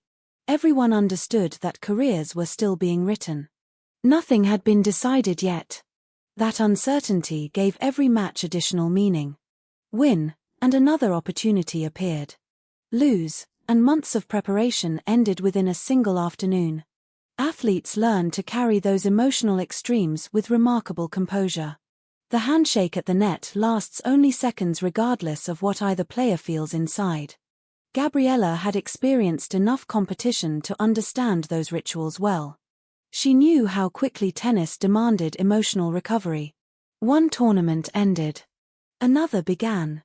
Momentum never stopped. That mindset made what happened later even more disorienting. Competitive setbacks can be overcome.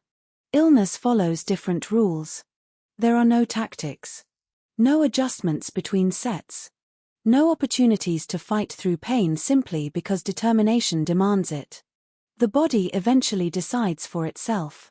Friends and fellow players who knew Gabriella remembered someone dedicated to improvement rather than attention. The world of junior tennis is surprisingly small. Competitors cross paths repeatedly throughout the season, meeting at national tournaments, international events, and training camps. Rivalries develop naturally, but so do friendships built upon shared experiences few outsiders fully understand. Long journeys. Hotel rooms. Practice courts in unfamiliar countries. Victories celebrated quietly because another match always waited tomorrow. Defeats endured privately because emotional resilience was considered another essential skill. Within that community, reputation matters. Not simply rankings. Character. Work ethic. Professionalism. How an athlete responds after losing often leaves a stronger impression than how they celebrate after winning. By every public account available, Gabriella was viewed as a committed young competitor pursuing her career with determination. Nothing in those accounts suggested controversy. Nothing hinted that she expected danger. Nothing implied that Wimbledon would become anything other than another important chapter in her tennis journey. It is worth remembering how quickly ordinary lives can become extraordinary through circumstances entirely beyond one's control. One week, an athlete is preparing for competition. The next, strangers across the world know her name. Not because of athletic achievement. Because of unanswered questions. There is a peculiar loneliness attached to becoming publicly associated with mystery. People begin discussing theories about your life while you are still trying to understand what happened yourself. Journalists ask questions you cannot answer. Headlines simplify experiences that feel impossibly complex. Public curiosity grows precisely because certainty remains absent.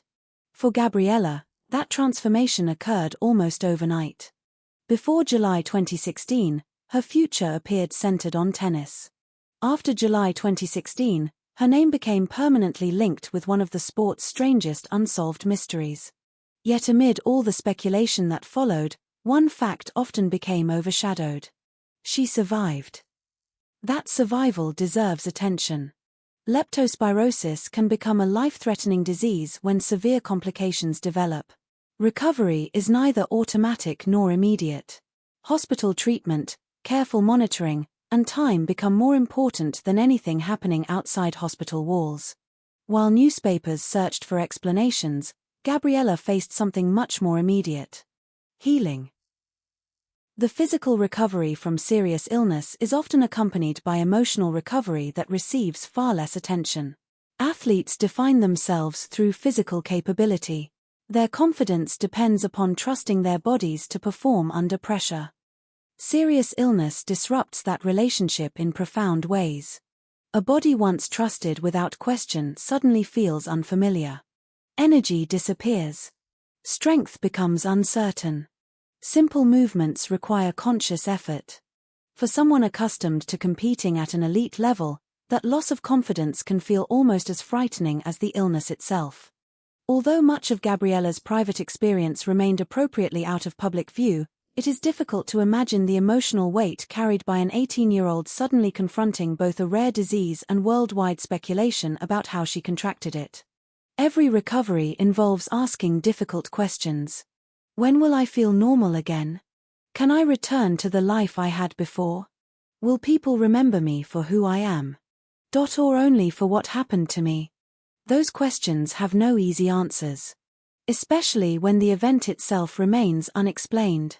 As investigators searched for facts, the public searched for certainty, and the media searched for headlines, the person at the center of the story remained something far simpler than the labels surrounding her. She was not a mystery. She was a young athlete whose dream had been interrupted without warning.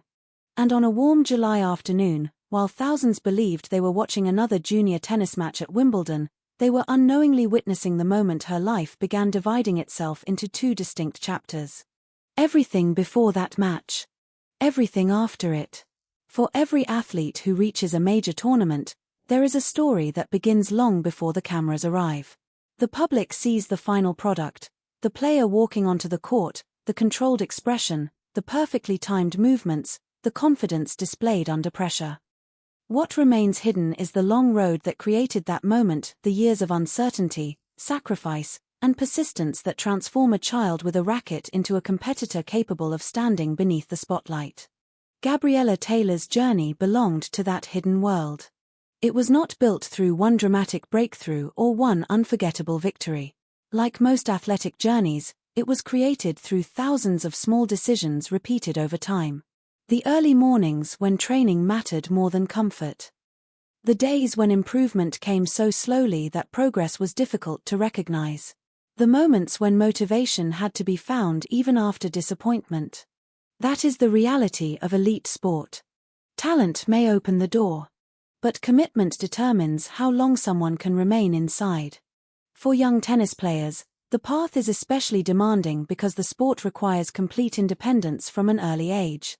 A player cannot hide behind teammates. There is no shared responsibility for mistakes. Every match becomes a personal examination of preparation, decision-making, and emotional control. A tennis player learns quickly that ability alone is not enough. A powerful serve does not matter if nerves prevent execution. A perfect training session does not guarantee confidence during a match. A higher ranking does not guarantee victory against someone willing to fight for every point. The mental side of tennis can be as demanding as the physical side. Players learn to manage frustration after errors, maintain focus after losing momentum, and continue competing even when confidence begins to disappear. Those lessons are learned slowly, sometimes painfully. For Gabriella, Wimbledon 2016 represented the result of that long process. She was not simply a teenager who happened to appear at a famous tournament. She was an athlete who had earned her place there. Every junior competitor arriving at Wimbledon carries a different personal history. Some have been training since childhood. Some have traveled internationally for years. Some have families who sacrificed enormous amounts of time and money to support a dream that offers no guarantee of success. The journey can be isolating.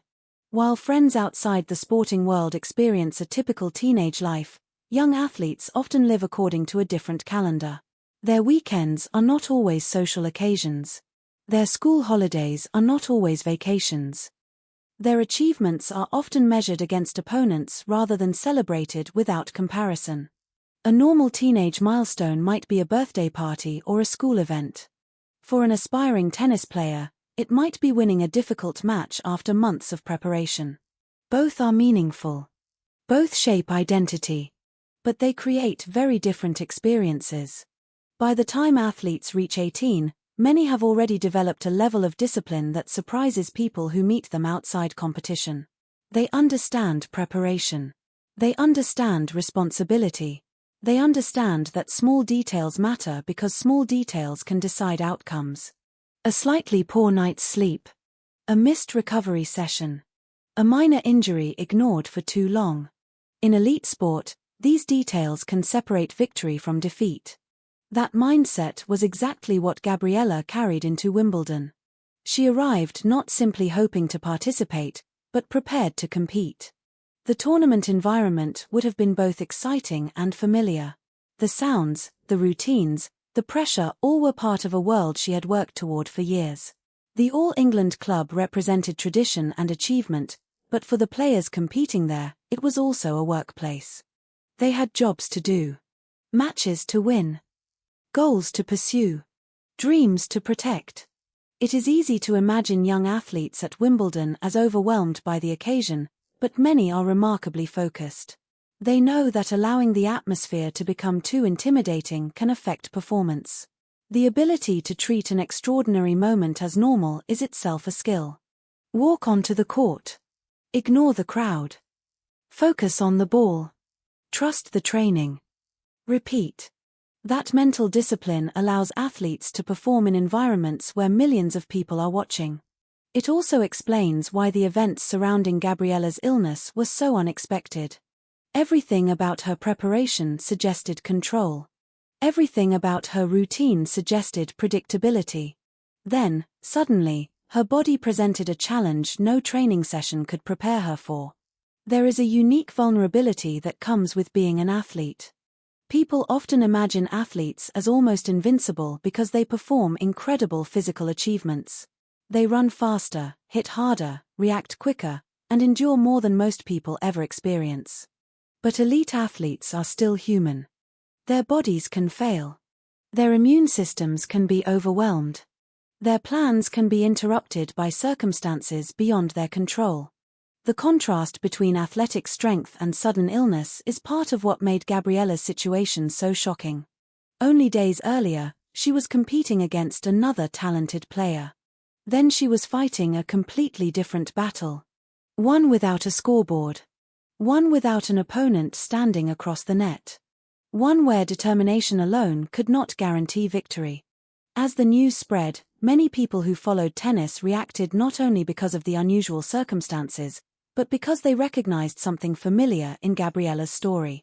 She represented thousands of young athletes chasing difficult dreams. She represented the years of work that usually remain invisible.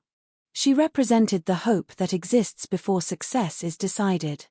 The tragedy of the situation was not only that a promising tournament run was interrupted. It was that an ordinary young person's life suddenly became defined by a question she never asked. How did this happen? That question would follow her long after she left the tennis court. It would appear in newspaper articles. It would be discussed by medical experts. It would become the focus of police attention. But before there was an investigation, before there were theories, before anyone debated whether the illness could have been caused intentionally, there was a simple human story. A daughter. An athlete. A teenager with ambitions. A person who had spent years building toward a future that suddenly became uncertain. The importance of remembering that cannot be overstated. Cases involving mystery often transform people into symbols. The victim becomes a headline. The event becomes a puzzle. The unanswered questions become the focus. But behind every headline is a real person whose life continues beyond the moment that made them famous. Gabriella Taylor was not defined by the illness that struck her at Wimbledon. She was defined by everything that came before it. The dedication. The discipline. The courage required to compete at the highest levels of junior tennis. The countless unseen hours that brought her to that court. And on July 6, 2016, when she stepped onto the Wimbledon grass expecting another challenge in her young career, she had no reason to believe that the most difficult battle of her life would have nothing to do with tennis at all. For Gabriella Taylor, The most important moments of her life before Wimbledon were not the moments strangers would eventually remember. They were the quiet ones. The ordinary ones. The countless hours that disappeared without anyone outside her family ever knowing they happened. That is the reality of chasing a dream in sport. The world notices the final performance. It rarely sees the years required to create it. When spectators watch a young athlete compete at a major tournament, they often see only the present. They see the result of thousands of invisible decisions compressed into a few hours on a court. They see the confidence, but not the uncertainty that came before it. They see the skill, but not the repetition required to develop it. They see the athlete, but not always the person. Before Gabriella Taylor became connected to one of Wimbledon's most unusual stories, she was simply someone who had dedicated a significant part of her young life to tennis. She was a competitor, a daughter, a teenager standing at the beginning of adulthood, a person with hopes that extended far beyond one tournament. That perspective matters because the events that followed could easily overwhelm the identity she had built over years. Once the mystery surrounding her illness reached the public, conversations naturally focused on the unanswered questions. People wanted to know how it happened, why it happened, and whether someone was responsible. Those questions were understandable. But they also created a danger. The person could disappear behind the mystery. The athlete could disappear behind the headlines. The young woman could disappear behind a story that the world wanted to solve. Yet every investigation begins with a person, not a case file. Every mystery begins with a life interrupted. And before July 2016, Gabriella's life was moving forward in a direction familiar to many young athletes, uncertain, demanding, but full of possibility. The future of any athlete is impossible to predict. Talent does not guarantee success. Hard work does not guarantee recognition. Even the most dedicated competitors face obstacles that have nothing to do with ability. Injuries appear. Opportunities disappear. Competition becomes stronger. Circumstances change. That uncertainty is part of what makes young athletes so determined. They know nothing is guaranteed, so every opportunity matters. Wimbledon was one of those opportunities. For many players, walking onto the grounds of the All England club represents a moment they remember forever. The tournament carries a special meaning because it connects generations. The same courts that inspire young players today have witnessed some of the most famous moments in tennis history. The grass has seen champions rise. It has seen favorites fall. It has seen careers change in a single afternoon. 4 junior players, competing there creates a powerful sense of possibility. They are not just participating in a tournament. They are stepping into a tradition. They are standing in a place where dreams seem slightly more realistic. Gabriella entered that environment as a serious competitor. She had reached a stage where pressure was no longer unfamiliar. She understood that every opponent wanted the same thing. Every player had prepared. Every player had sacrificed. Every player believed they belonged. That shared ambition creates a unique atmosphere among young athletes. They compete fiercely. But they also understand each other. Only another athlete can fully understand what it means to spend years preparing for a few important moments. Only another athlete understands the emotional exhaustion of constantly trying to improve. Only another athlete understands the strange mixture of confidence and fear that exists before a major match. The outside world often sees competition as simple. Someone wins. Someone loses. But inside the experience, every match contains dozens of emotional battles. A player must recover after making mistakes. They must remain calm when an opponent gains momentum. They must trust their preparation even when results are uncertain. These skills are developed slowly. They are built through experience. And by the time Gabriella reached Wimbledon, those lessons were already part of who she was. This is important because the later events surrounding her illness created an unusual contrast. The same qualities that helped athletes succeed, discipline, control, mental toughness, could not protect her from something invisible. No amount of training could prepare her for an illness she could not see. No tactical adjustment could solve a problem inside her own body.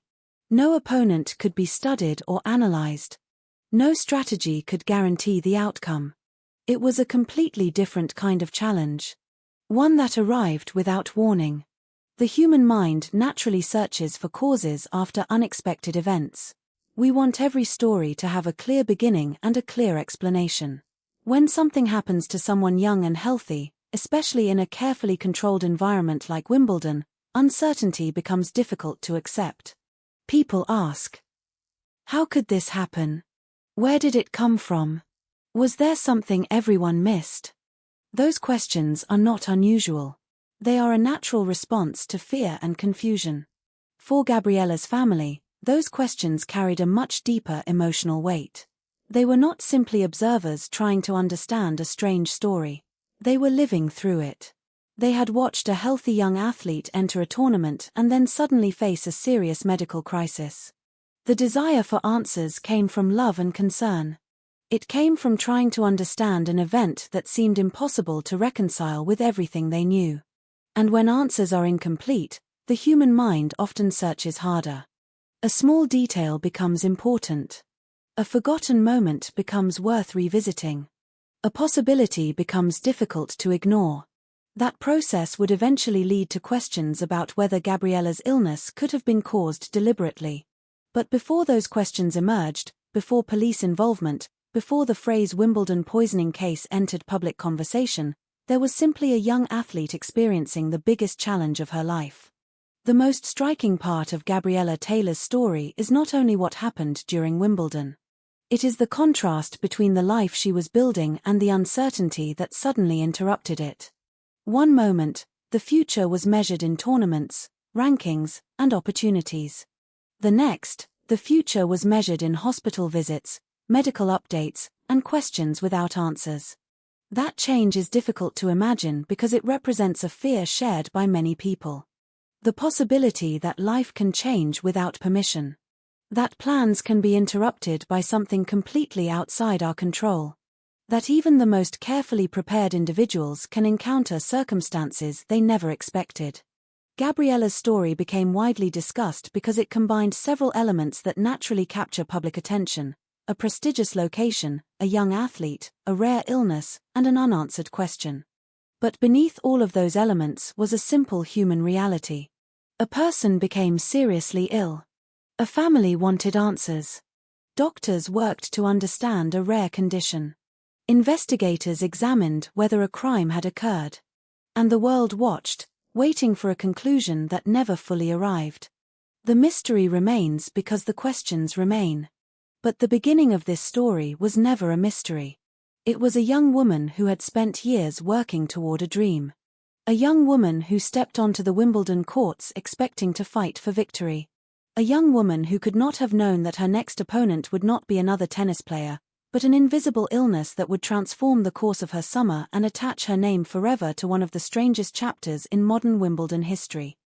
July 6, 2016 began like any other important day at Wimbledon. For the athletes competing at the All England Club, match days followed a familiar pattern. The morning was not filled with dramatic anticipation or obvious signs that something unusual was approaching. It was built around routine, preparation, focus, control. A player's world before a match becomes deliberately narrow. The outside noise fades. The tournament atmosphere becomes distant. The thousands of spectators, the cameras, the history surrounding the venue, all of it becomes secondary to a simple objective: perform. For Gabriella Taylor, that objective was clear. She had reached the quarter-final stage of the girls' singles tournament, a significant achievement in itself. Every round at Wimbledon represented another test against some of the strongest young players in the world. The deeper a player advances, the smaller the margin for error becomes. At that level, matches are rarely decided by obvious differences in talent. They are decided by moments. A single missed return. A single break point. A single lapse in concentration. A single opportunity taken or lost. The difference between victory and defeat can exist for only a few seconds. That afternoon, Gabriella walked onto the court expecting another battle of skill and endurance. She had no reason to believe the match would become anything other than another chapter in her tennis career. Across the net stood Kayla Day, an American player also fighting for a place in the semi-final. Like Gabriella, she had earned her position through performance. Like Gabriella, she understood the pressure of competing at Wimbledon. The match began normally. The court looked exactly as Wimbledon promised it would look. The grass was carefully maintained. The surroundings were calm. The crowd watched quietly between points. The atmosphere carried the familiar respect associated with the tournament.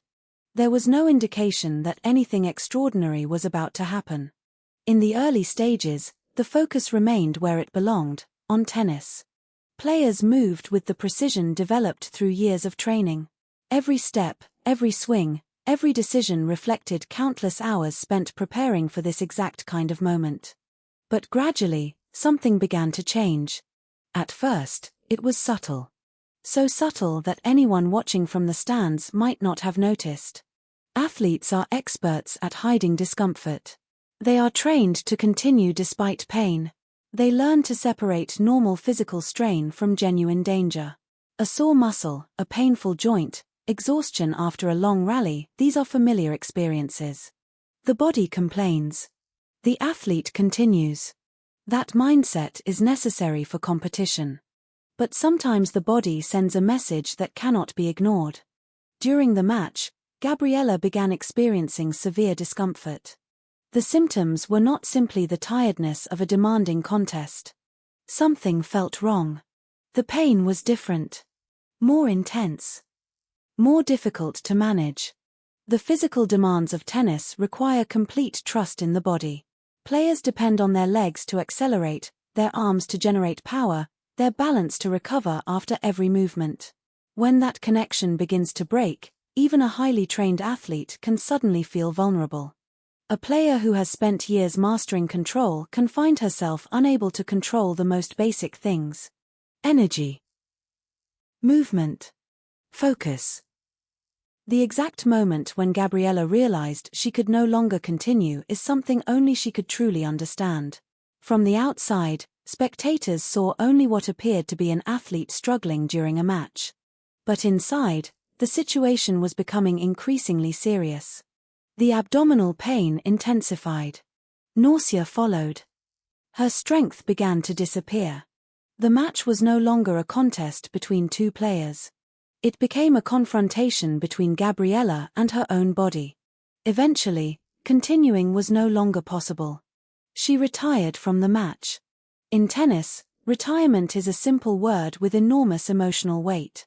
For spectators, it appears as a result. A statistic. A line in a tournament record. But for the athlete, it represents something much more personal. It means accepting that the body has reached a limit. It means walking away while the competitive instinct is still telling you to fight. For someone like Gabriella, whose identity had been built around perseverance and competition, leaving the court must have been an incredibly difficult moment. Athletes are taught from childhood not to quit. Push harder. Stay focused. Find a way. But there are moments when continuing is not courage. Knowing when to stop is. After leaving the court, the seriousness of Gabriella's condition became clearer. What initially may have appeared to be a sudden illness or severe discomfort was developing into something far more concerning. She was taken for medical attention. The tournament that had represented opportunity and achievement suddenly became irrelevant. The rankings did not matter. The next match did not matter. The only priority was understanding what was happening. For her family, the speed of the change must have been overwhelming. Only hours earlier, Gabriella had been preparing to compete at Wimbledon. Now she was receiving medical care. The emotional contrast could not have been greater. One moment was filled with possibility. The next was filled with uncertainty. Doctors began searching for answers. The symptoms presented a complicated picture. Severe abdominal pain and weakness could have many possible explanations. Illnesses can begin unexpectedly, and early symptoms often do not immediately reveal the full seriousness of what is happening. Medical professionals are trained to look beyond appearances. A young athlete may seem healthy. A person may appear strong. But health can change rapidly. The human body does not always announce danger clearly. As tests were conducted, the concern increased. Gabriella's condition was serious enough that she required hospitalization. The young tennis player who had arrived at Wimbledon focused on competition was now facing a completely different challenge. The details of those first hours remain deeply personal, but the broader picture is clear. A promising athlete had suddenly become critically ill. And nobody yet knew why. The eventual diagnosis would introduce a word unfamiliar to many people outside medical circles. Leptospirosis. A rare bacterial infection caused by Leptospira bacteria. The diagnosis explained the medical crisis. But it also created a new mystery. Because the disease raised an obvious question. How had Gabriella been exposed? Leptospirosis is generally associated with contact with contaminated water or environments where infected animals, particularly rodents, may have been present. It is not the type of illness most people expect from a young athlete competing at an international sporting event. The diagnosis solved one problem. It created another.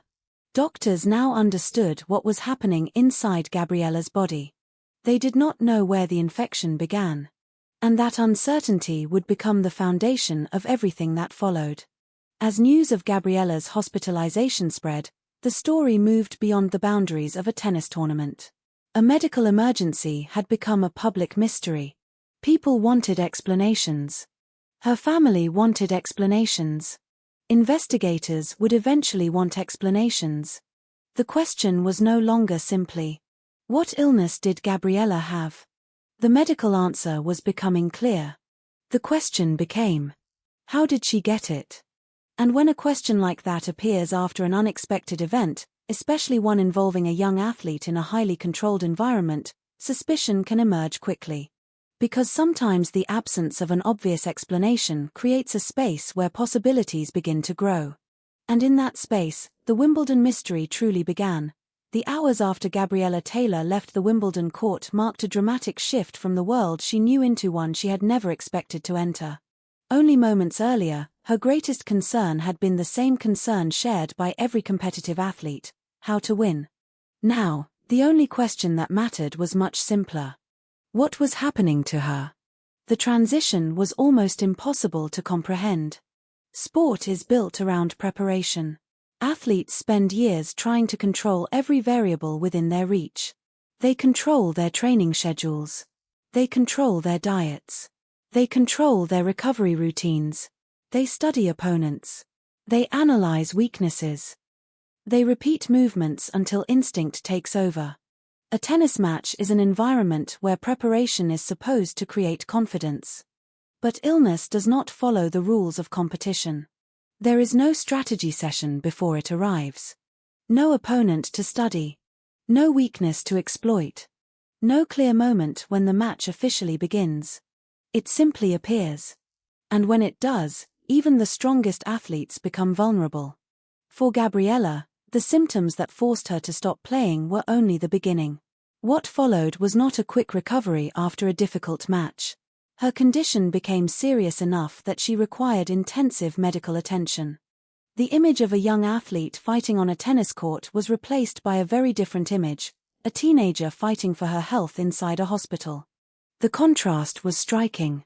The same person who had spent years training her body to perform at the highest level was now relying on doctors and medical treatment to help that same body recover. This is one of the most unsettling aspects of sudden illness. The body that allows someone to achieve extraordinary things is also the body that can suddenly become fragile. For Gabriella's family, the situation must have felt unreal. Parents of athletes understand that competition carries risks. They accept injuries as part of the journey. They understand that their children may experience disappointment, exhaustion, and physical strain. But serious illness is different. A sports injury has a recognizable cause. A twisted ankle comes from a movement. A muscle problem comes from overuse. A collision creates an obvious explanation. But a mysterious infection leaves families searching through possibilities. Where did it begin? When did it happen? Could anyone have predicted it? Could anything have prevented it? Those questions are natural when someone young and healthy becomes critically ill. They are also questions that do not always have satisfying answers. As doctors treated Gabriella, they began working to understand the cause of her condition. The eventual diagnosis of leptospirosis provided an explanation for the symptoms, but not necessarily for the circumstances. Leptospirosis is an unusual illness in many parts of the world. It is caused by bacteria that can enter the body through cuts, damaged skin, or contact with contaminated water or soil. In many cases, people are exposed without ever knowing exactly when it happened. A person may walk through a contaminated area. They may touch a surface carrying bacteria. They may encounter a source that seems completely ordinary. Then days later, symptoms appear. That delayed timeline makes these cases particularly difficult to trace. The place where someone becomes infected is often not the place where they become sick. The moment of exposure can disappear into the past before anyone realizes it mattered. This created a major challenge. Even if Gabriella had contracted the infection naturally, identifying the exact source could be extremely difficult. But because the illness occurred during Wimbledon, one of the world's most famous sporting events, the circumstances attracted immediate attention. The location mattered. The timing mattered.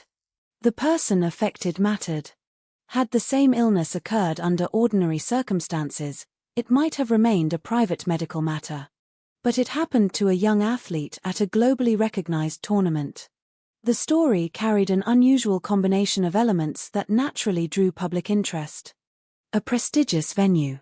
A promising competitor. A rare disease. An unclear origin. The unknown became the most powerful part of the story. People were not only asking what happened. They were asking why. And when people struggle to find a natural explanation, they often begin considering unnatural ones. The possibility that someone could have intentionally caused harm was not raised because there was immediate evidence of wrongdoing. It emerged because the circumstances felt difficult for some people to accept. Gabriella had appeared healthy before the tournament. She was participating in a highly organized sporting environment. Her family did not believe they could identify a realistic source of exposure. The idea of accidental infection seemed, to them, incomplete. This emotional reaction is important to understand. For a family watching a loved one suffer, uncertainty can be incredibly painful. A random illness can feel frightening because it suggests that danger can appear anywhere without warning. A deliberate act, while terrifying, at least provides a reason. A person to blame. A clear explanation. The human mind often prefers a terrible answer over no answer at all. But investigations cannot operate on emotion alone. They require evidence. And at this stage, evidence was missing. There was no confirmed contamination.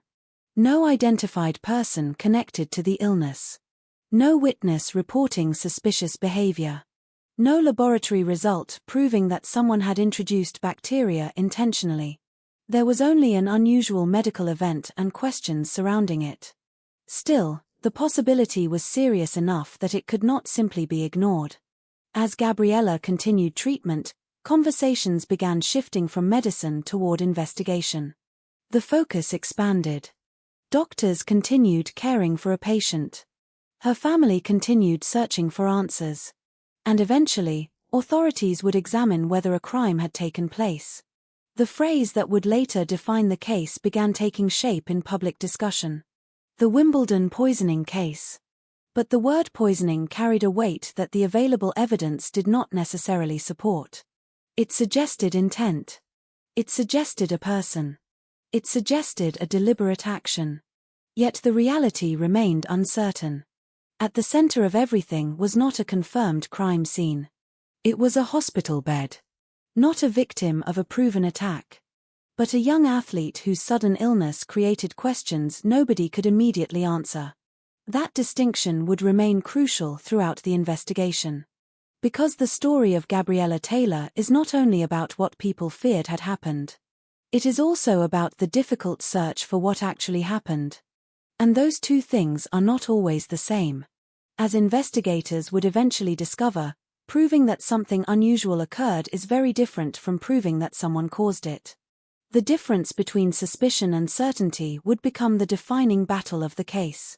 While the tennis world moved forward, while Wimbledon continued toward its final matches, and while spectators celebrated the champions who remained in competition, Gabriella Taylor's fight continued away from the spotlight. The tournament would eventually crown winners. The grass courts would be prepared for another season. The crowds would leave. The headlines would move on. But one question would remain long after the final ball had been struck. How did a healthy 18-year-old athlete become critically ill in the middle of Wimbledon? And was it simply a tragic coincidence?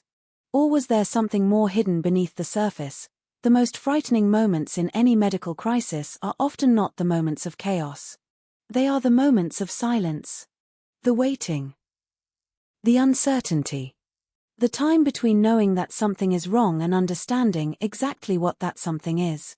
For Gabriella Taylor's family, those hours after her withdrawal from Wimbledon must have felt suspended between two realities. The world outside continued moving. Matches continued.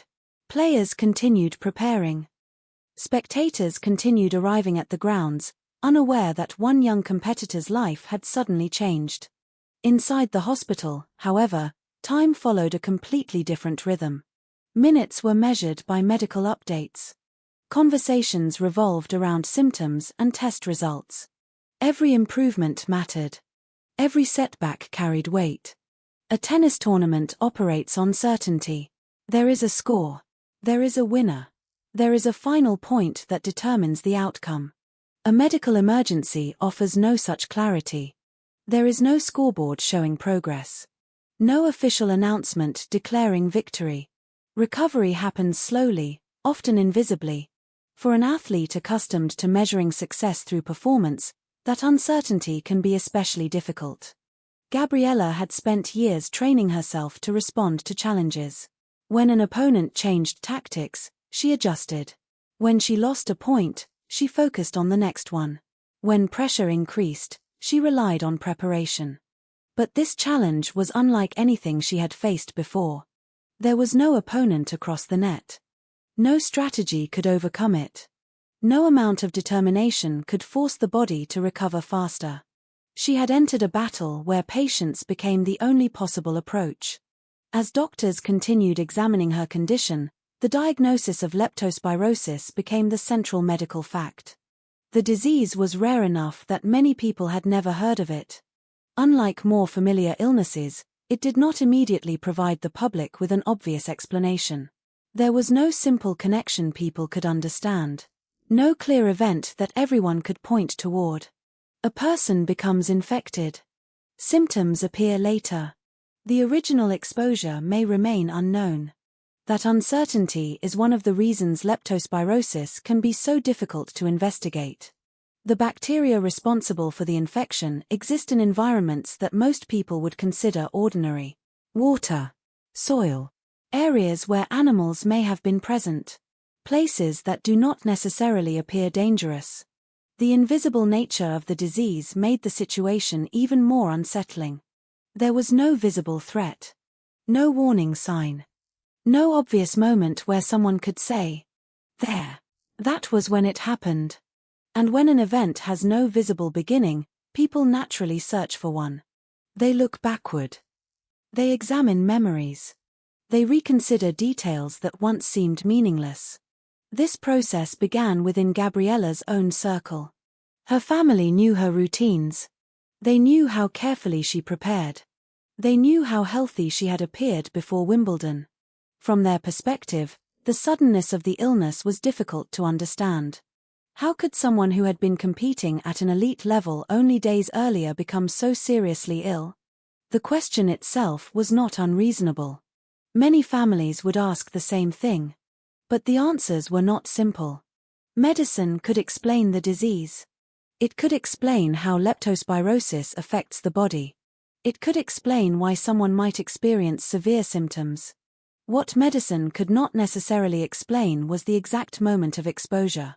That missing detail became the center of the mystery. The possibility of deliberate contamination began to receive attention because of the unusual circumstances. The environment surrounding elite tennis includes many shared spaces. Athletes move between practice areas, recovery zones, player facilities, and competition courts. Equipment, drinks, and personal belongings exist within busy environments where many people pass through. According to Gabriella's family, some of her belongings, including drinks and a bag, had at times been left unattended. To many people familiar with tournaments, this would not initially seem unusual. Players regularly move around. They leave items temporarily. They return. It is part of normal tournament life. But after a serious illness occurs, ordinary events can appear different. A forgotten bottle is no longer just a bottle. An unattended bag is no longer just a bag. A normal moment becomes a possible clue. The challenge for investigators is separating coincidence from evidence. A detail can be important. Or it can simply be a detail. The difference can only be determined through facts. At this point, however, there was still no confirmed evidence that anyone had interfered with Gabriella's belongings. No witness had reported seeing suspicious activity. No person had been identified. No physical evidence had connected another individual to her illness.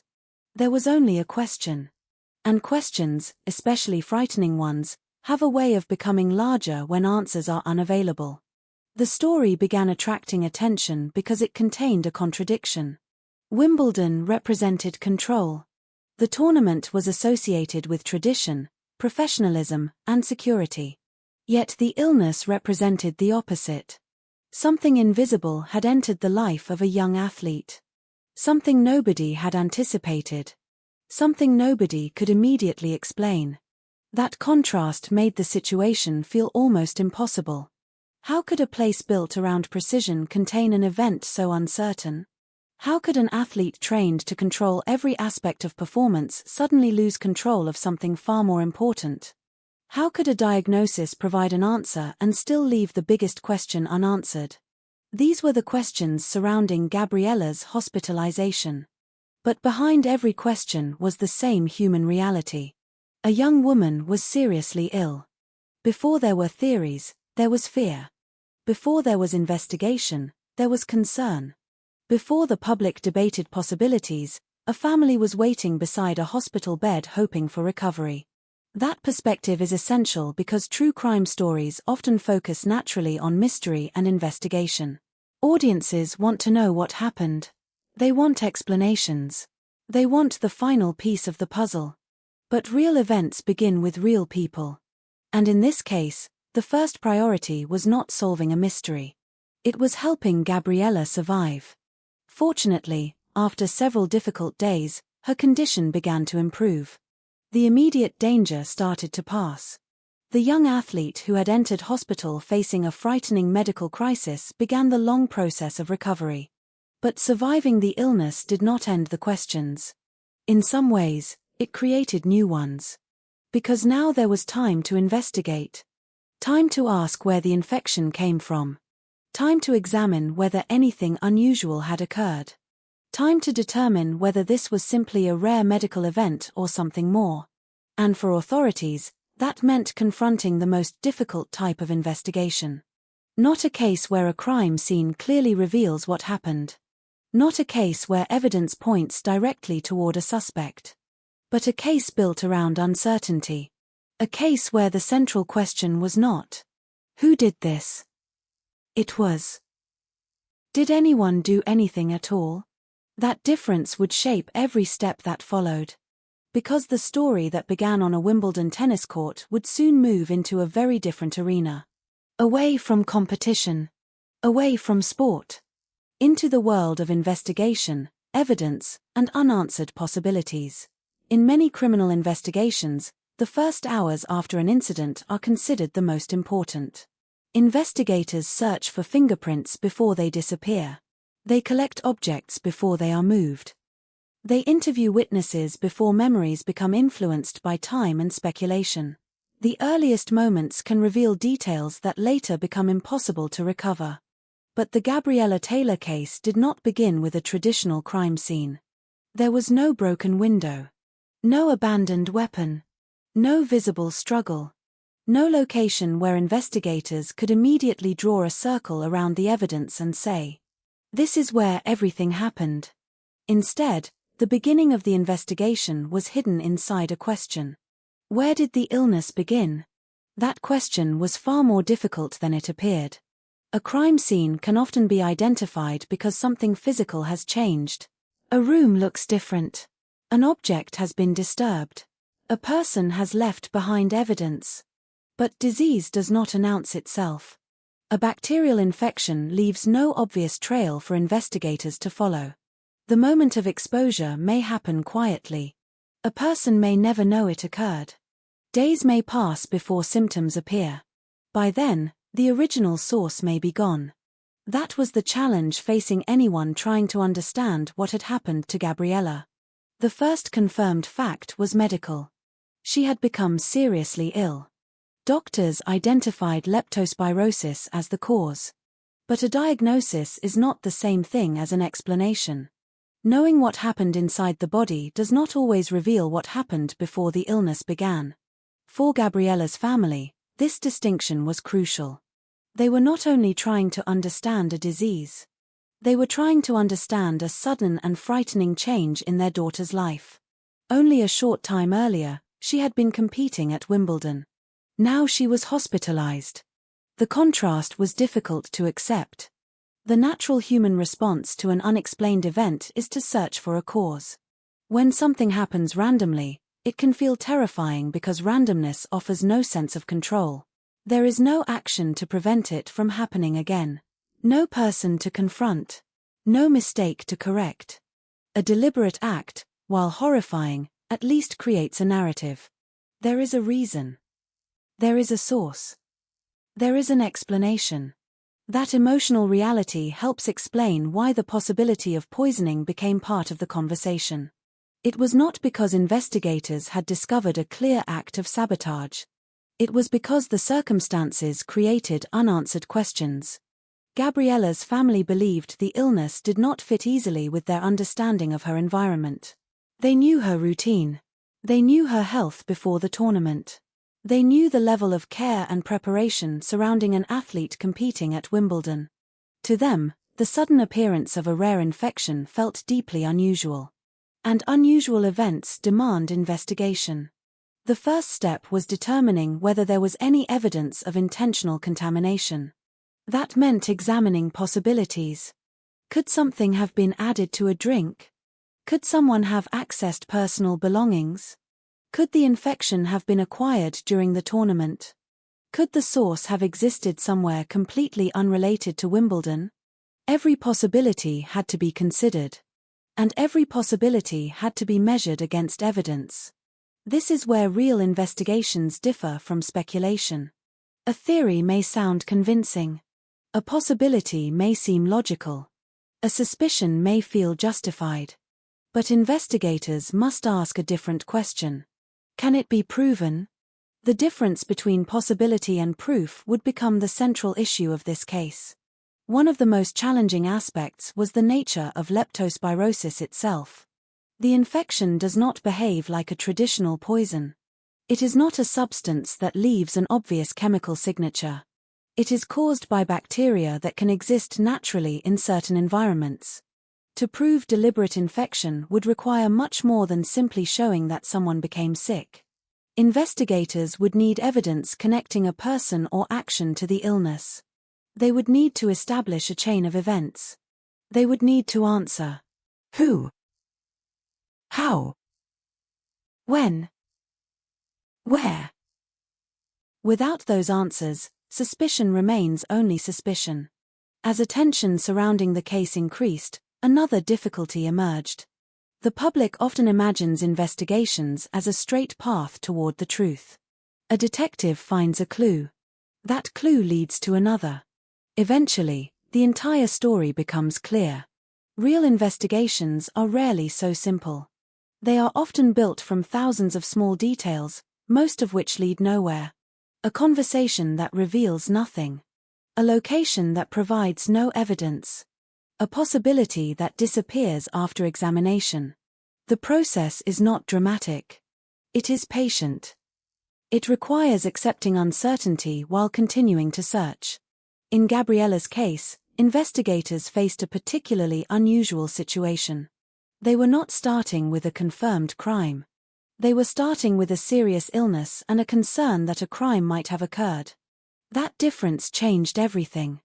The question was not only, who could have done this? It was there anything to suggest that anyone did? That meant every potential clue had to be approached carefully. A drink left unattended. A shared space. A moment without supervision. Each detail could be interpreted in two completely different ways. It could be a sign of opportunity. Or it could simply be normal tournament life. And normal tournament life involved thousands of ordinary interactions every day. Players shared facilities. Staff moved throughout the venue. Athletes carried equipment between locations. People entered and exited spaces constantly. A major sporting event is a complex environment filled with movement. Finding meaning within that complexity is incredibly difficult. Especially when the suspected evidence is invisible. The investigation also faced the problem of time. By the time authorities became involved, the illness had already developed. The possible exposure, if it occurred naturally, might have happened days earlier. If something had been contaminated, the original object might no longer exist. A bottle might have been thrown away. A container might have been cleaned. A location might have changed. Time removes evidence. That is true in every investigation. But with infectious diseases, time can erase the entire trail. As Gabriella recovered, the focus slowly shifted from immediate medical emergency to unanswered questions. The world wanted a conclusion. Was this an accident? Was this deliberate? Was there a person responsible? Or was this simply a rare illness appearing at the worst possible moment? Those questions remained open. And the search for answers would reveal one of the most difficult realities of unexplained cases. Sometimes the absence of evidence is not evidence of a hidden truth. Sometimes it is simply the reality that the answer was never captured. The investigation into Gabriella Taylor's illness would continue. Authorities would examine the circumstances. Experts would analyze the medical possibilities. The public would continue to debate what might have happened. But the first discovery had already been made. Not the discovery of a suspect. Not the discovery of a weapon. Not the discovery of a crime. The discovery was something far more complicated. A young athlete had suffered a rare and serious illness during Wimbledon, and nobody could explain exactly why.